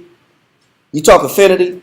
Now you're talking going to death, taking it to the death. Our friendship to the death. He said, "Listen, I'll take." So what he's saying is, people may have an intent to do right. People may have an intent to love you. But sometimes it just ain't in them to go all the way. And that's okay. Sometimes people have limitations and reservations. And that's okay. Did Christ quit on Peter? Or did not Christ say, Peter, to you, Cephas, I give the keys to the kingdom of heaven? Did he not give him reins over the whole church? He said, and the keys to the kingdom of heaven? Even though he denied him? So did Christ hold it against him? What does Christ understand about people that we don't? We're the ones that hold these unbelievable expectations over people's head that you better not ever do me dirty. You better not ever treat me a certain way. And we let that ruin us as a person when they do us dirty. And they do turn their back on us. We let that change us. And you're not supposed to let it change you. You're supposed to put on the mind of Christ. Putting on the mind of Christ is, I'm going to love you no matter what you do to me. Take it up with the Lord. Hold on one second. Read. Come. Though I should die with thee, yet will I not deny thee. He says, yet I will not what? Deny thee. Read on. Likewise also. He says, not only Peter said this, that I'm going to the grave with you, Christ. Yeah. I'll never deny you. Peter wasn't the only one that said that. Come. Read. Likewise also said all the disciples. All the disciples said, we'll die with you. And guess what they all did? Turn their back on him. So what does that mean? People could have the greatest intent in a relationship or a friendship. And they could have a desire to mean well. But sometimes it's just not in them. But because what's missing in other people shouldn't mean that you should change your ability to keep giving and loving. It shouldn't ruin you for what's missing in other people. And that's very hard to do. Especially when you expect something more from other people. Give me Luke chapter 23, verse 34.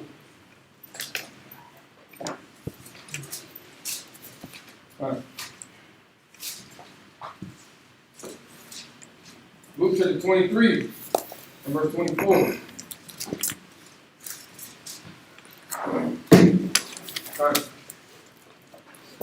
Luke chapter 23 verse 24.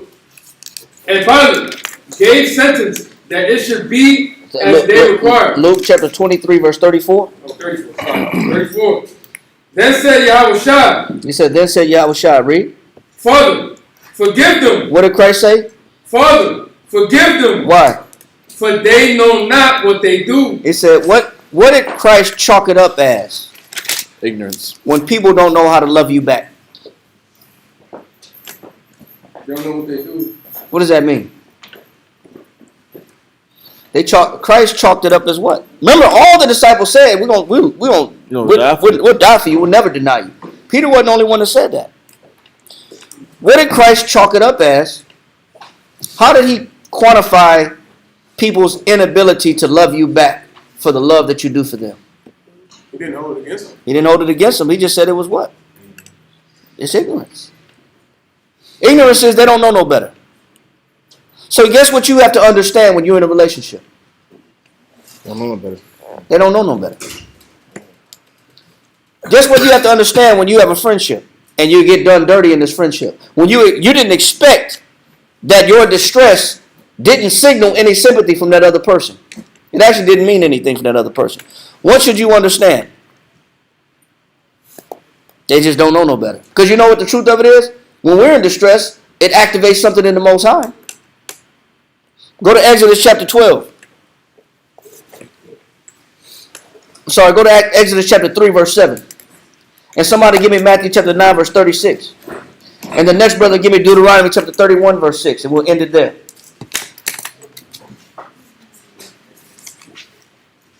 Exodus chapter 3 and verse 7 reads. Read that. And the Lord said, I have surely seen the affliction of my people. It says when we're going through affliction, who's paying attention to our affliction? The Most High. The Most High is watching our affliction. You know who don't see your affliction when you're going through affliction? The people you expect to see your affliction, and they don't. That's when you got a problem. That's when you get hurt, when your feelings get hurt, because you expect people to see your affliction, and they don't see it.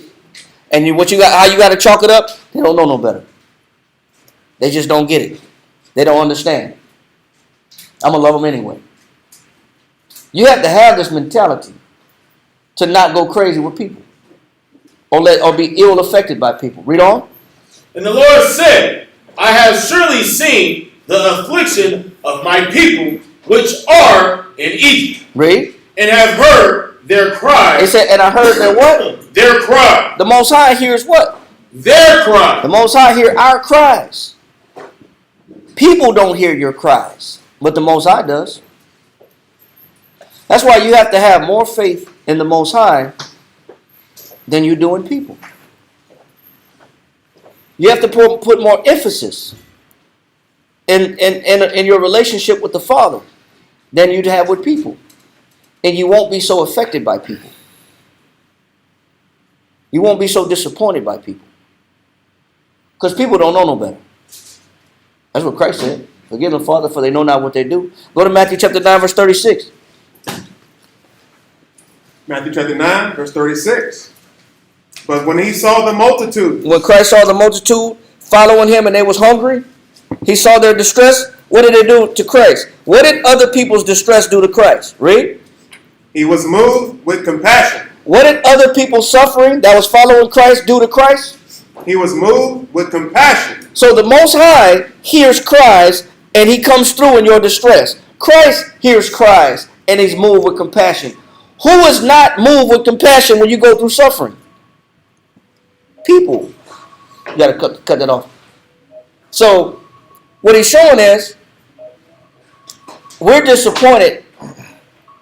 We're disappointed when the people that we expect to have some sympathy, to have some compassion on us, when we're going through affliction and we're going through pain and suffering, when they don't have compassion, we start tripping in the head. Well, guess what? You got to stop tripping in the head if you're in an inequitable situation and take that expectation that off of people's shoulders that they're supposed to treat you a certain way because they're not, because they don't know no better. And you're not always going to get good for the evil. You're not going to get good for the good that you do. You're going to get evil. So therefore, you have to put more emphasis and faith in the Most High. That's why every relationship, both parties should be highly connected to the Most High in Christ. So that which either other party gets disappointed, it doesn't change nothing. It doesn't change them. Deuteronomy, last verse, chapter 31, verse 6. Deuteronomy chapter 31 and verse 6. Be strong. He said what? Be strong. Be strong in what? When it comes to what? You know what you got to be strong in? You got to be strong when you deal with your people. When you don't get a fair shake with people. When you do more and give more than what you receive. When you don't get what you feel like you deserve. You gotta be strong. When people stab you in the back. People don't treat you right. You gotta be strong. Read on. And of good courage. Read on. Fear not. Fear not. What else? Nor be afraid of them. It says, nor be afraid of them. Read. For the Most High thy power, he is that doth with thee. He will not fail thee. It says, who won't fail you? The Most High. People will do what? Fail you. People will fail you. Your friends will fail you. Your relationships will fail you. But who will never fail you? The Most High. That's why if you're going to be in a relationship or have a friendship, have a better relationship with the Most High first. Have a better connection with the Father first.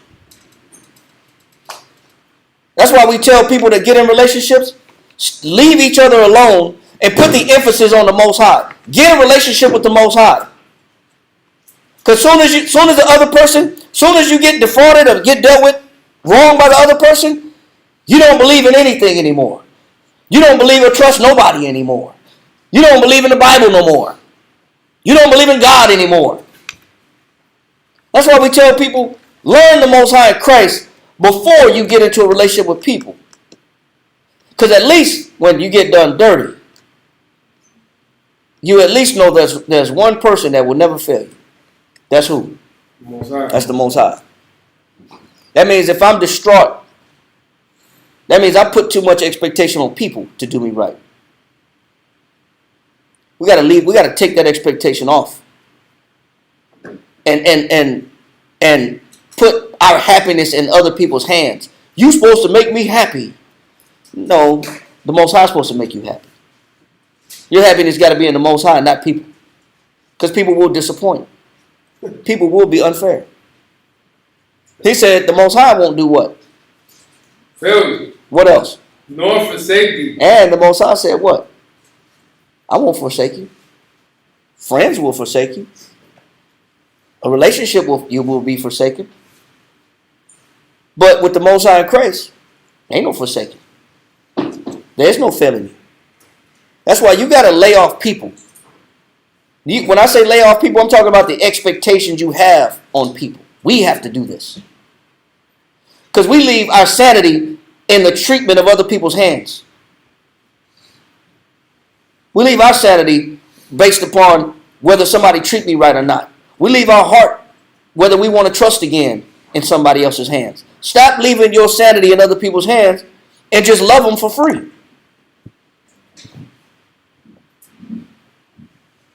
And the next class, the second part of this, is how to love with no expectations. That's going to be part 2. How to love with no expectations. And with that, we're going to say shalom. Hopefully we was able to answer some questions, but we'll get to that other part. I wrote those questions down, so we might introduce those if they weren't answered already in the next class. Shalom, everybody. Good night. The water for hanging out with us, and hopefully it was edifying. And we'll see you again on Friday. Dawiyat, or you Friday or Dawiyat?